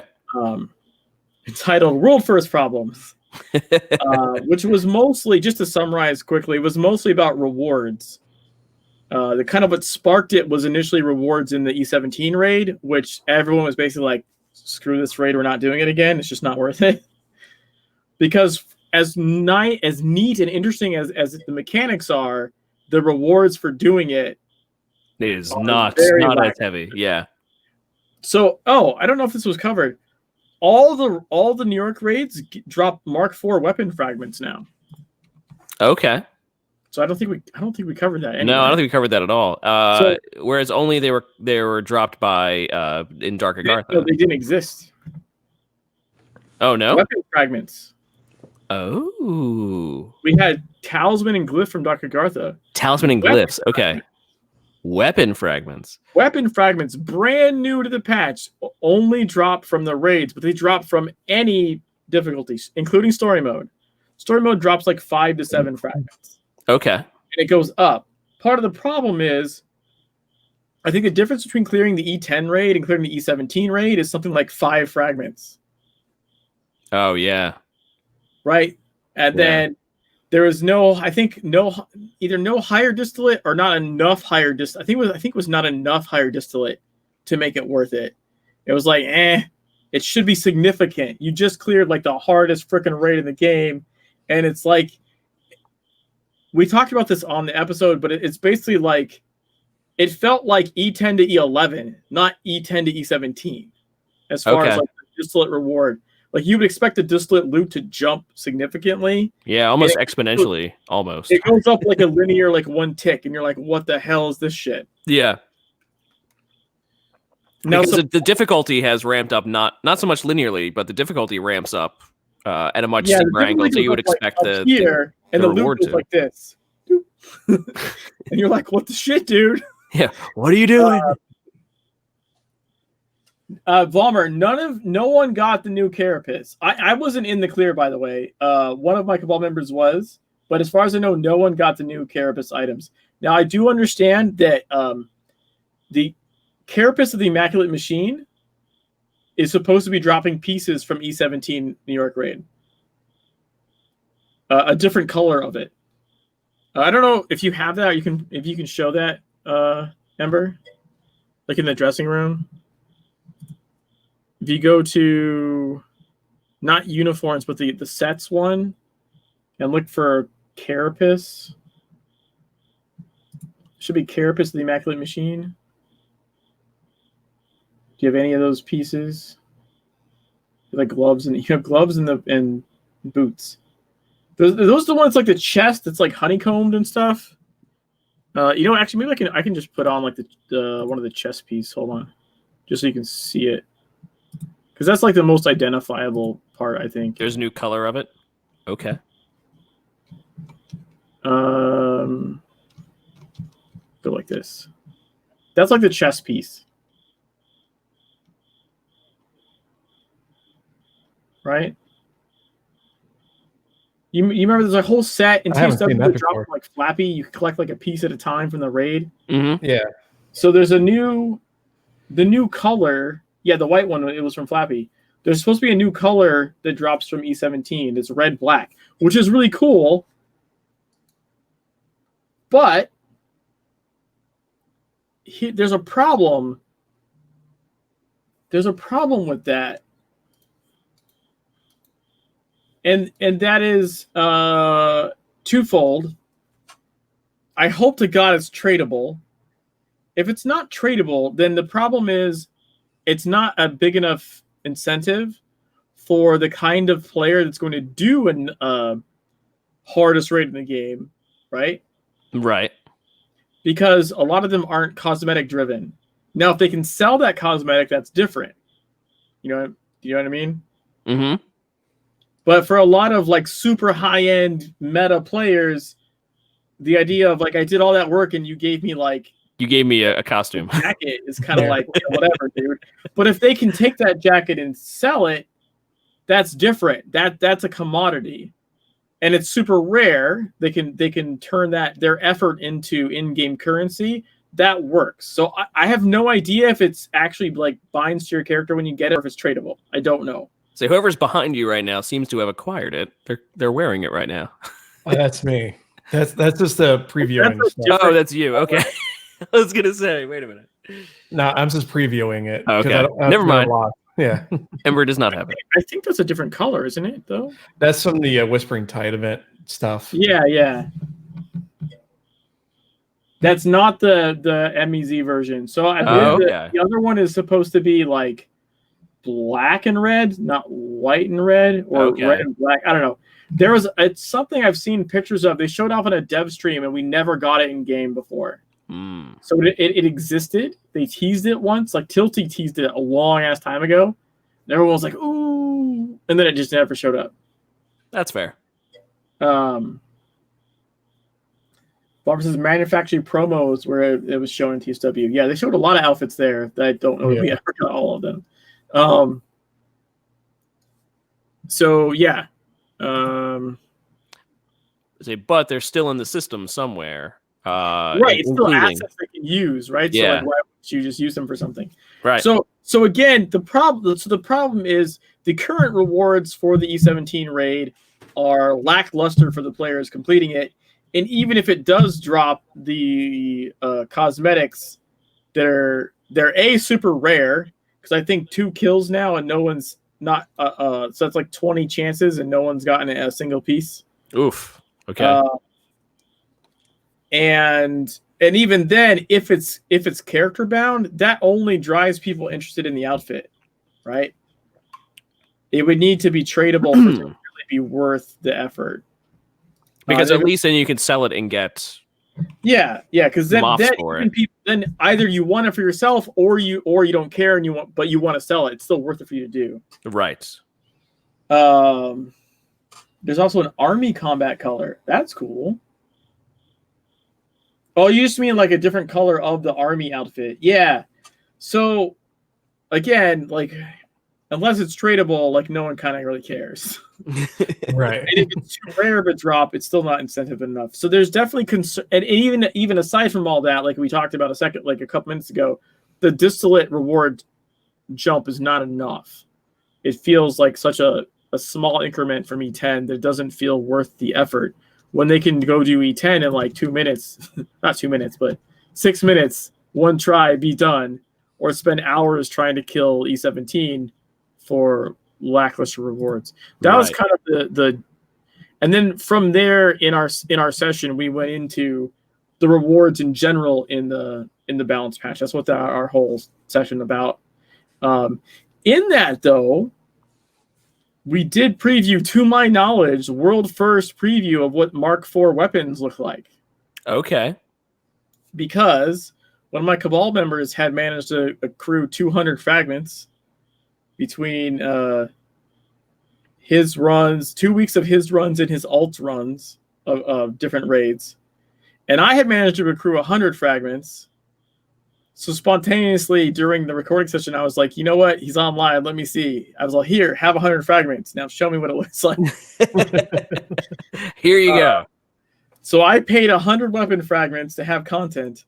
But it let us have a more in-depth conversation on the actual numbers because we could see them. Okay. And so he was able to put the Mark IV weapon imbuer like in the fusion window and just drop different weapons in with different suffixes and see, because you can see what the effect's going to be before you use it. Right. Yeah. So we have a recording of that. And yeah, unfortunately, as something that would be one of the main reasons to run the higher raids for like more fragments, the impact of weapon fragments seems to be next to nothing. Okay. It doesn't affect the weapon power because the weapon suffix has never affected the weapon power. Right. So it doesn't affect your item power number. It doesn't affect your weapon power. And it's a linear increment. Again, so like, linear instead of a exponential. Yeah, it's not a massive buff. So like right now, if you have a Havoc Mark III weapon, you get 7.5% plus to critical hit damage and healing. Okay. If you make it Mark IV, it goes to plus 10%. Ooh, yeah, 2.5%.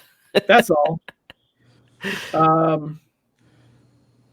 So unfortunately, as something would be one of the main reasons to run the raids over and over is for the fragments, their impact is so little that again, it just makes the rewards feel really bad from what is like one of the cooler new pieces of content that you would want a reason to do. Right. Also, there's no achievement for E17 raid, which is kind of sad. I honestly expect that to come later. Dark Agartha achievements didn't happen for what, like 6-8 months or something? You know? Mm-hmm. Like, it took them it was Dark Agartha like wave 2 before they added achievements at all. Yeah, it did take them a while before they made the Dark Agartha improvements. So I kind of expect at some point they'll add an E17 New York raid like achievement. Probably. Know?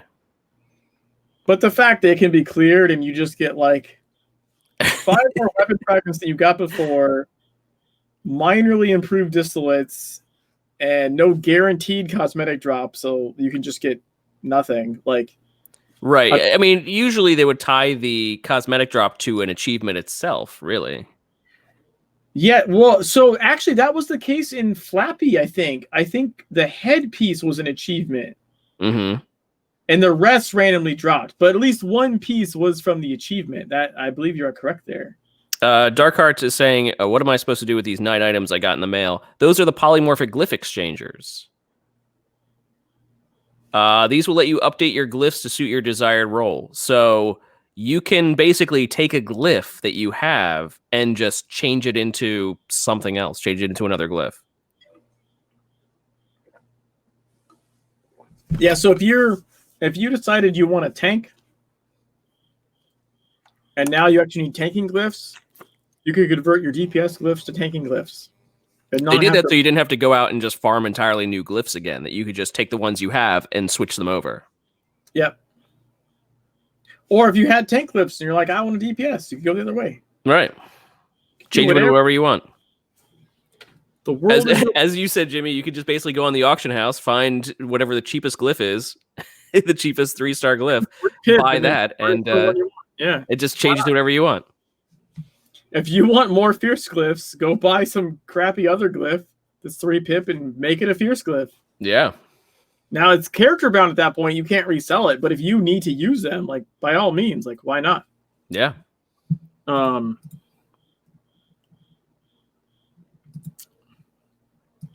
then, so the last video thing, because I was really busy the past few days, the last video thing I did is if you recall, I did a whole series where I did Dark Agartha at like max level with a challenge as like each weapon to show that like, yes, all weapons can potentially do the content. And also I don't have any of the signets for any of those other weapons. So I'm doing it like down a peg, right? Right. or more than a peg, like missing the weapon signet entirely, you know, versus you would expect someone that mains at E17 to have that signet maxed out, or at least red by that point or something. Or yeah, a specific signet to it. Yeah. Yeah. So having none, 0, is a. So let's see. Actually, what is that? It's a 28.75% damage loss just on the power abilities, and 111% damage loss on the basics. Like, yuck. Like just not having those signets. Now that's maxed, obviously. Yeah. Not having those compared to having them maxed is pretty like large difference. Minus 100+%. You do 0. You do negative damage at that point. No, I get what you mean. So I did. The biggest things I've got quite like people ranting at me about, like randomly, by the way, just sending me messages in game, is that blood is screwed. Like blood DPS, because people don't really understand the mechanic entirely. Okay. Because it did change. The corruption martyrdom mechanic changed a bit. The absolution, which helped stave that off, changed. Mm-hmm. And so it's not just corruption martyrdom. Like the corruption martyrdom has been nerfed, so it's not quite such a big hit. It doesn't prevent healing anymore for blood, right? So if someone goes like full corruption, you can still heal them. Their healing isn't reduced like crazy.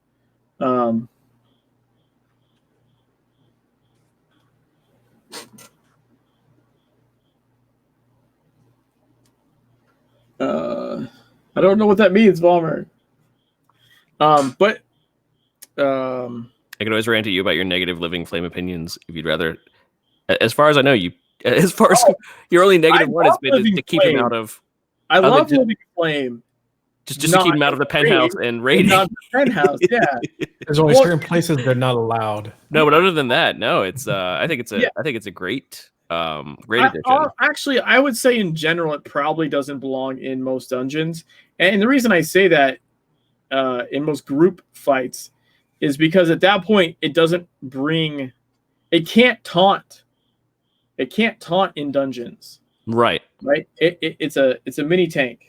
So all it's doing at that point is it's just doing damage, but because it's a tank, it's not really supposed to do mega DPS. It does bring a stun interrupt, that is true, but there's plenty of better stuns interrupts. It brings a stun interrupt, that is true, but its damage is so minimal as well that I would say you can do it for the lulz, right? Like, have fun, Valmer. I'm not trying to rain on your parade or drown your specific living flame. I just drown my living flames. But in general, here's my problem. And yes, Flicker's way better because it moves you. It moves you. I use Flicker in Polaris 5 to flicker around and impair the small ads. That's way more useful than just casting a living flame, right? I get 2 impairs for the price of 1, and I move myself out of the way of danger. Sometimes into danger, but you know, it's a day. Sometimes it happens. But I would say part of the issue is that living flame replaced crystallized flame / blaze, right? And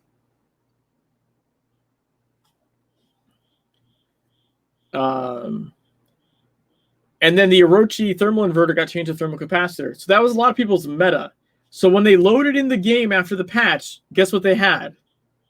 Living Flame on their bar. It's part of their build because that ability got replaced.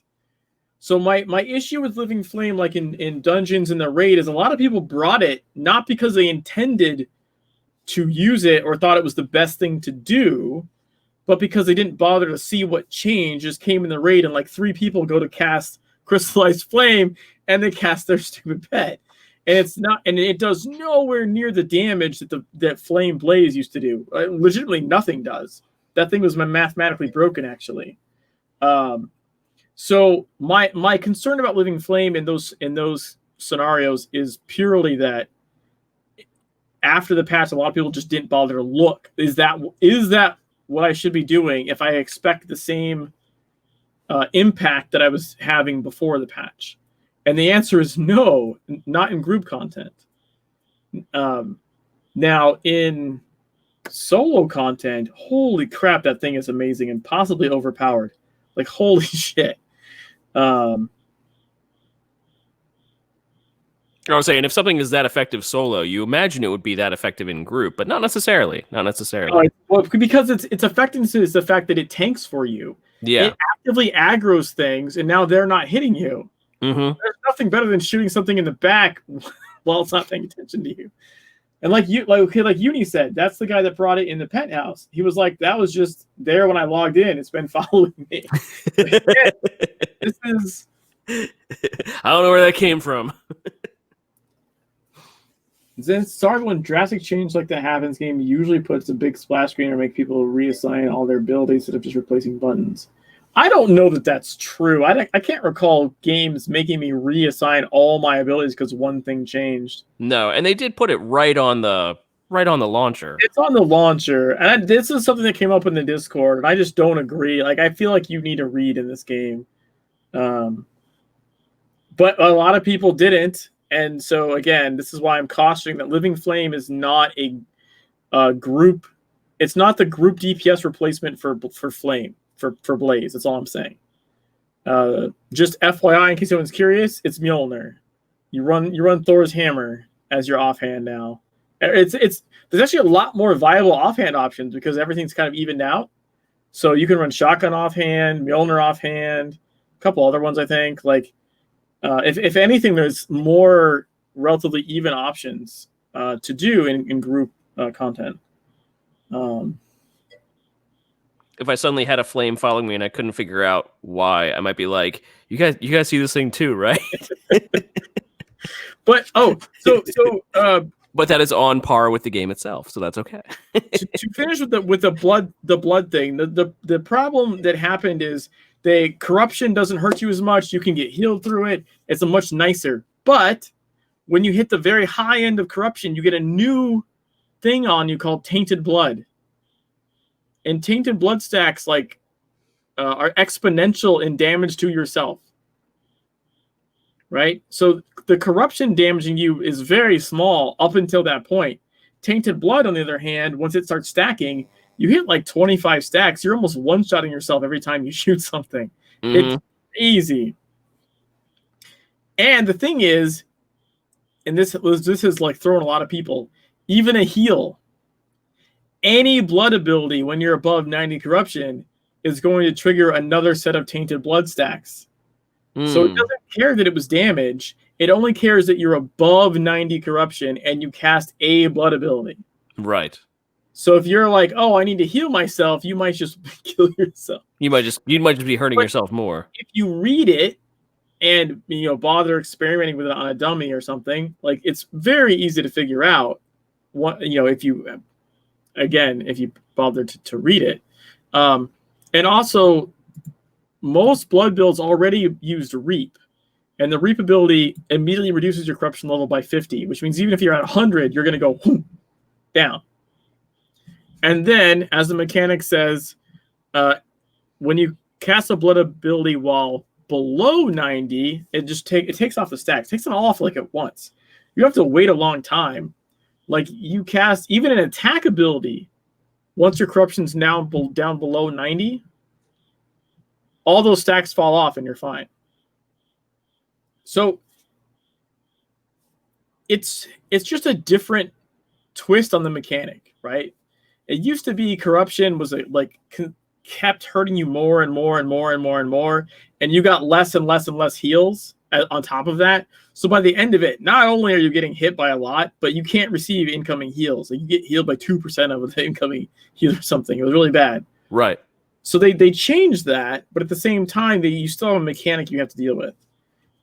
So because there was so many complaints I was receiving about blood, I was like, no. I know this is workable. And I also have like the worst blood setup, by the way. Especially for Max. I have no blood signets, and my blood book is a shadow-bound blood book. That is in no way, shape, or form meta to have No. I mean, I love Shadowbound. I love it just because it's someone's Revenant, but it's not meta. It's no, it's not. There's way better blood books. Yeah. Oh yeah, of course. It's meta in our hearts. Yeah. There's way better blood books than Shadowbound. So I'm running Dark Agartha E17. The challenge for the day was -4 minutes to your time, right? And I'm running with a blood book, no blood signets, and the blood book Shadowbound. And I died 2 times on the first boss. And I still managed to beat that run with something like what was it, like 2 minutes 45 left or something? Now, granted, I bought the time boost thing, but only to offset the fact that I had a 4-minute detriment from the challenge. Right. So,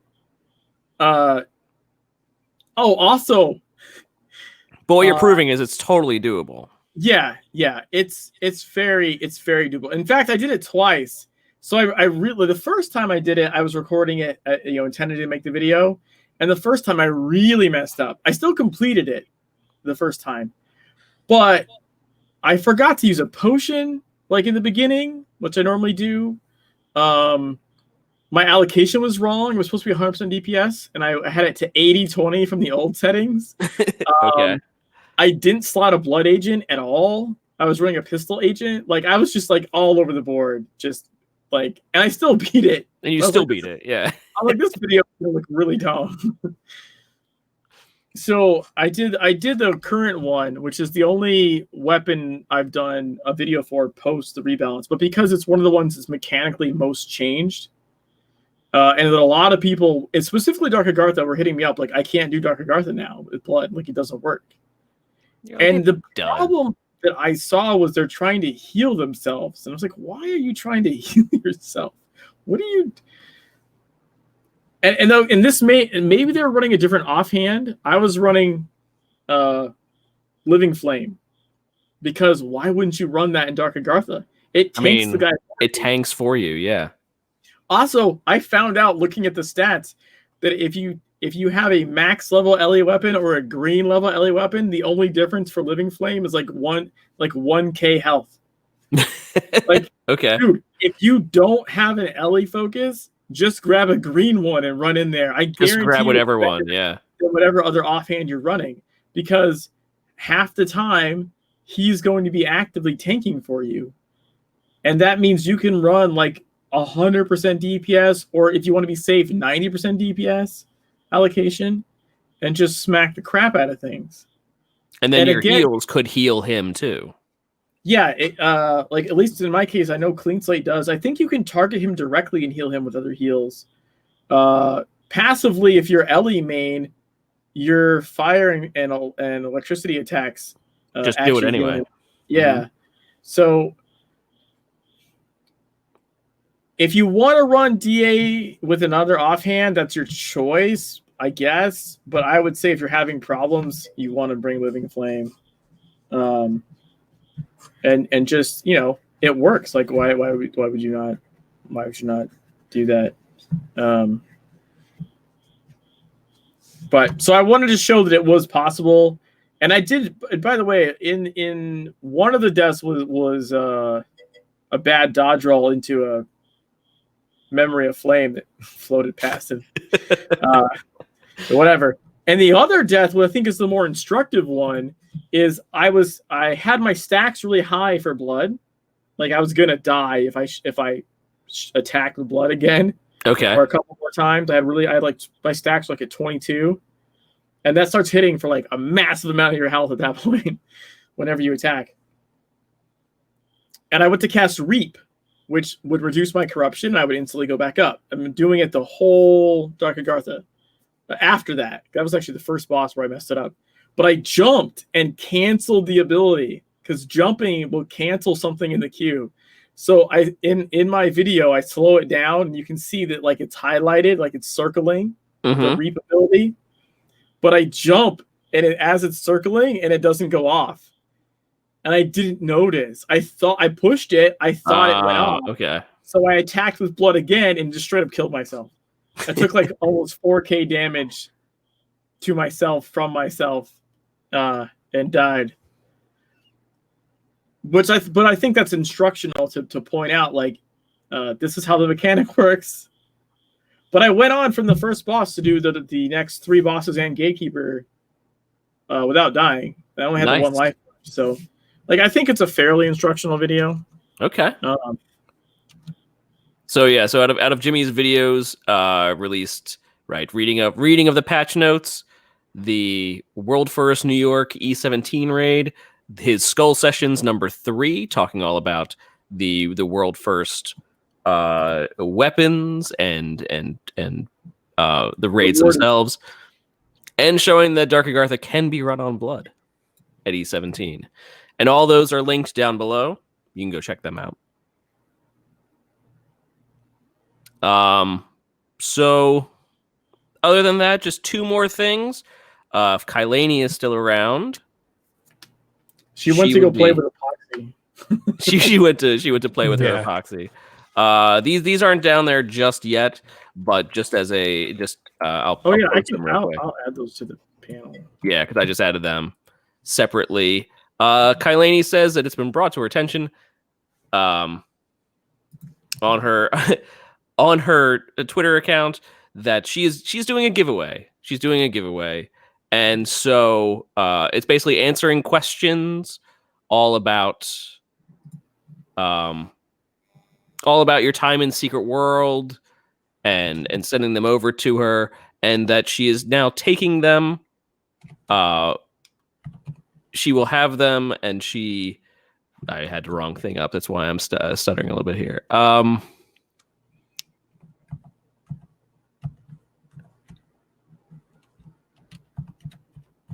Where did she have it? That she'll be accepting results for. Oh, where did it go? Kylani. Over her feed. That's what I'm looking through. I'm like, where is it?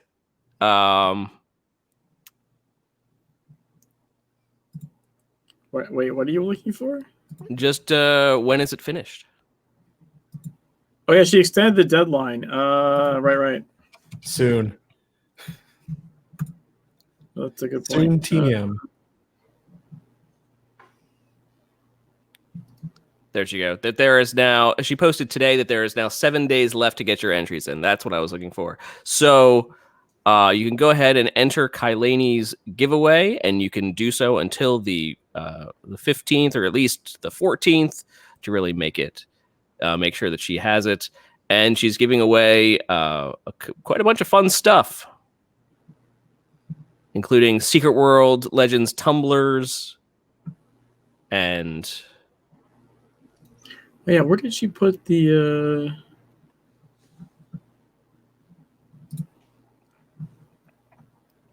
Here we go. SWL decals, mugs, and tumblers, personalized and SWL themed. Mm-hmm. So if you want some SWL swag, I just got back too. Okay. Got back. Nice. Well, better never than late, Kylani. But yeah, so if you want to enter Kylani's giveaway, go check out her Twitter account at It's Just Kylani, and she has it up as her pinned tweet. So go enter that, and we love Kylani. Wait, you said a I t-shirt? don't know about Jimmy. Nice one. Nice. A t-shirt, 2 tumblers, mugs, and decals. Nice. I don't think you have t-shirt listed on your Twitter, Kylani. Excellent. But cool. Very cool. And then aside from Kylani's giveaway, which why not? Secret World swag. I show off my Secret World swag whenever I can. I love it all. my pillows, my pins, my keychains. So yeah, any chance to get Secret World swag, the better. But aside from that, also Madrina Kamir, also on Twitter, posted that they will be having the Haunted Eldwick Ghost Tour, which is something that they do every year around Halloween, which is fun. It's like it's a virtual ghost tour through Eldwick. You know, if you ever been on a ghost tour, you know how it is. Basically, you just get together with a group and someone tells you scary stories and about what happened in this location, and then you walk to another location, they tell you scary things what happened in that location, and they're usually good times. They're fun. Nice. But there's a Haunted Eldwick Ghost Tour that is going on Saturday, the 24th of October at 9 p.m. and Sunday, the 25th of October at 2 p.m., both Eastern Standard Time. And it says to join DJ Drina on a spine-tingling journey through Eldwick and learn its deepest, darkest secrets. I have done this before. It's fun. You should do it too. It's good times. Clancy said we can see the Andy and Nicole ones. Where can we see those, Clancy? I think I saw the Nicole one.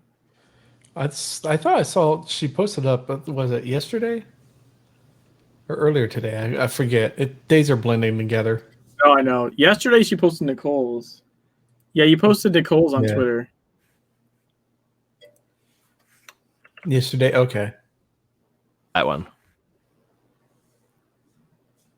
It's basically the red with the white Secret World logo swirl. If you wait on the video, Andy's is the second one. Okay. The video has both. Oh, you're right. 50 seconds. You want me to wait 50 seconds for a video? There we go. Too long. Read something. Why would I do that?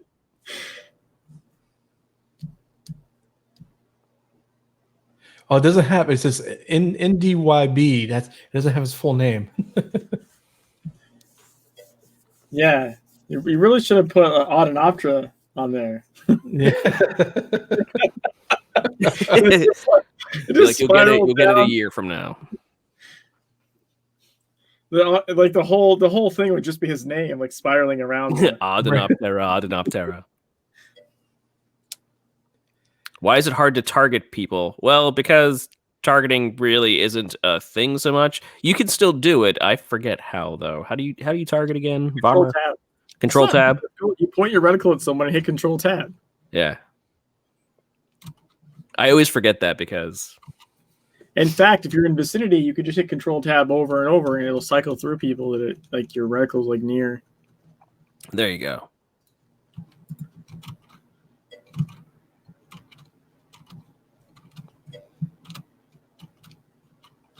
Or you can reticle target them. Well, the reticle target is just for looking, though. If you want to actually like for instance, the Rosenbrawl mission, like you need a Control tab to target them.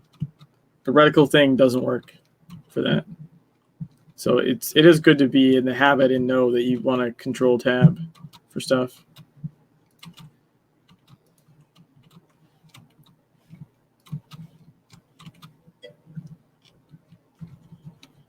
Hey, Manga, how's it going? Good to see you. So yeah, that's about what we got this time around. I mean, I think it's pretty good. I mean, if nothing else, you got the Sam Hain scoop, right? Sam Hain scoop, yes. Andy said that Sam Hain will be at least as far as they know. Or as far as Andy was aware, that they are planning on starting Sam Hain next Tuesday. So Tuesday the 13th. It was going to be around this time period anyway.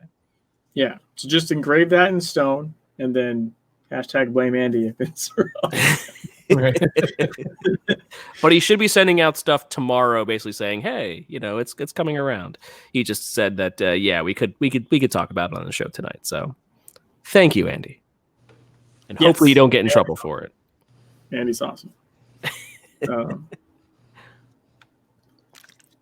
So yeah, Man, it's been a crazy. It feels like the rebalance happened so long ago already, and it's literally been like 9 days or something. Well, technically, you've been really playing the rebalance since May, so it has been for you. Yeah, off and on, but still, man. Well, even just the patron keys, the patron key alone, which feels weird because we had so many more keys to use before every day. Mm-hmm. But just the one key, like I'm like, I need to go do. I didn't care about doing a lair before.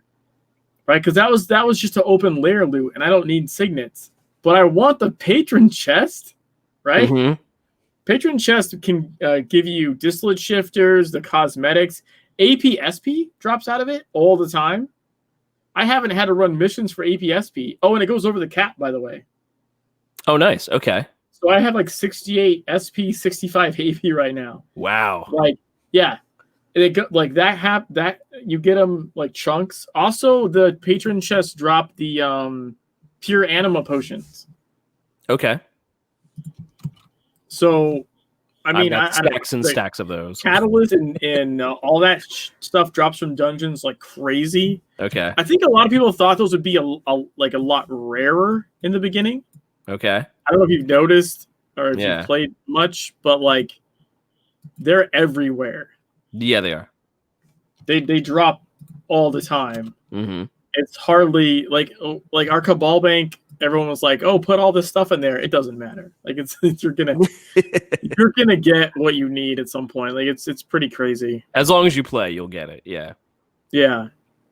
Like, but literally any amount of time. If you're running something to upgrade something, the thing you need is probably going to drop. It's pretty. I mean, hell, man! This last week I ran Kaiden regionals and we killed like 30 pigs, 30 Pumbas, no Timones. Oh. Which funny, like last tidbit about that. In lairs, patron chests spawn a lot. It's something we've given feedback on that probably needs to change. maybe too much. Yeah, so in a lair summoning platform, like a patron's chest spawns between each spot. So like 4. They like it's just a ring of chests now, like the regular chest patron, regular patron, right? Like the fence. It's weird. But in Kaiden lair, it's a square. And so it's like 4 big patron ones, and the pig.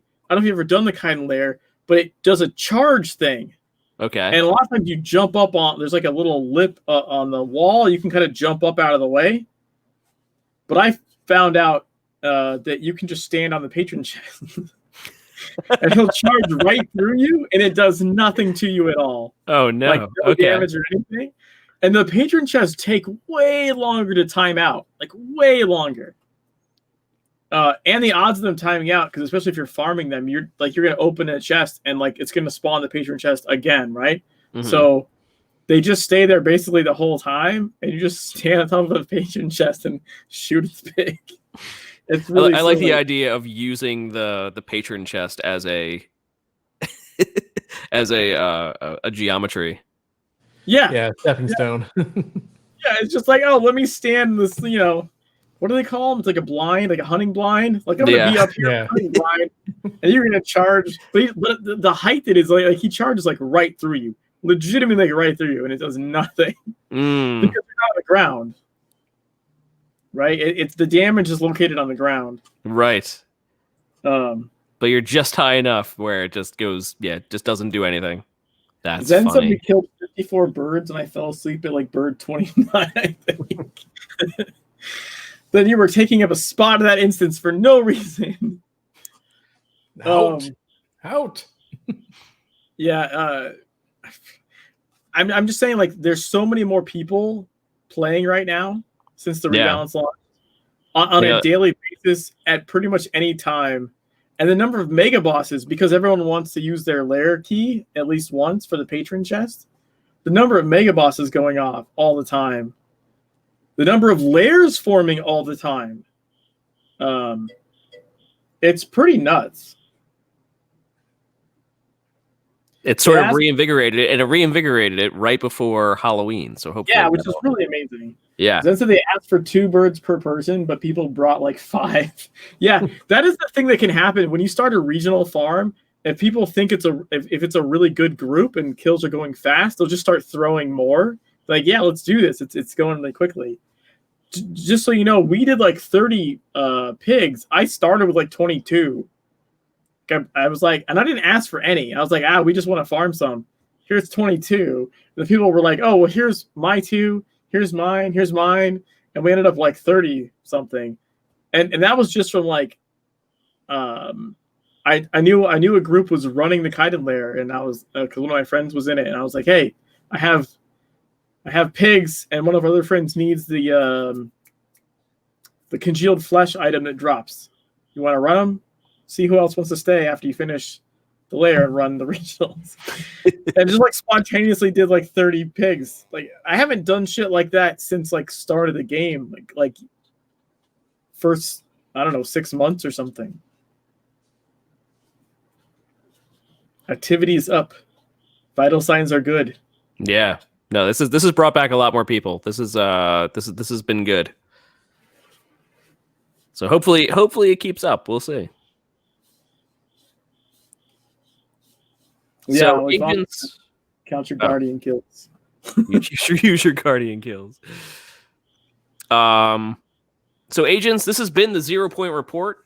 Strain number 29-HFX. You can catch us recording live every other Thursday night at 9 p.m. Eastern Time here on the 0 Point Report Twitch channel, where you can also join us and chat with us while we do the show live, or download our show wherever podcasts are found so you can listen to us on the go.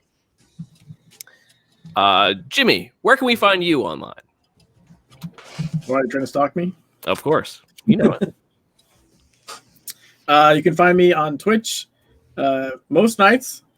Twitch.tv/JimmyTheRabbit, YouTube.com/JimmyTheRabbit, JimmyTheRabbit.com, and JimmyTheRabbit.edu. That I should snag that. And on Twitter at @1JimmyTheRabbit, because that one jackass hasn't been removed yet. I will get my name eventually. Eventually, you'll get it. And Ember, where can we find you at? Pretty much everywhere. You can find me over at Twitter, Schroederburn.com, Schroederburn.com as well on the old internets. And here on Twitch, Trovo, Facebook Gaming, YouTube, pretty much everywhere. Okay. Yeah. If you can spell his name, you can find him. He's right. Just look behind you. He's there. Go into your kitchen. He's there. I'm there. And I'm Ocho, and you can find me both on Twitter and here on Twitch at Big Mikey Ocho. You can get in touch with us by engaging with us with the show on Twitter at 0 Point Report, emailing us at the 0pointreport@gmail.com, checking out previous shows on our YouTube channel, and joining us on our Discord server, both named the 0 Point Report. So from all of us here at the 0 Point Report, we want to thank you for tuning in and wish you all the best from the secret world. Be sure to join us next week. We'll have a special guest on. Not next week, 2 weeks from now. We'll have a special guest on, and we'll be discussing the new Halloween stuff, if there is any, or we'll just be loving Halloween. Who knows? Sam Hain. Have a great night, and we'll see you next time. Bye, everybody. Bye. Bye.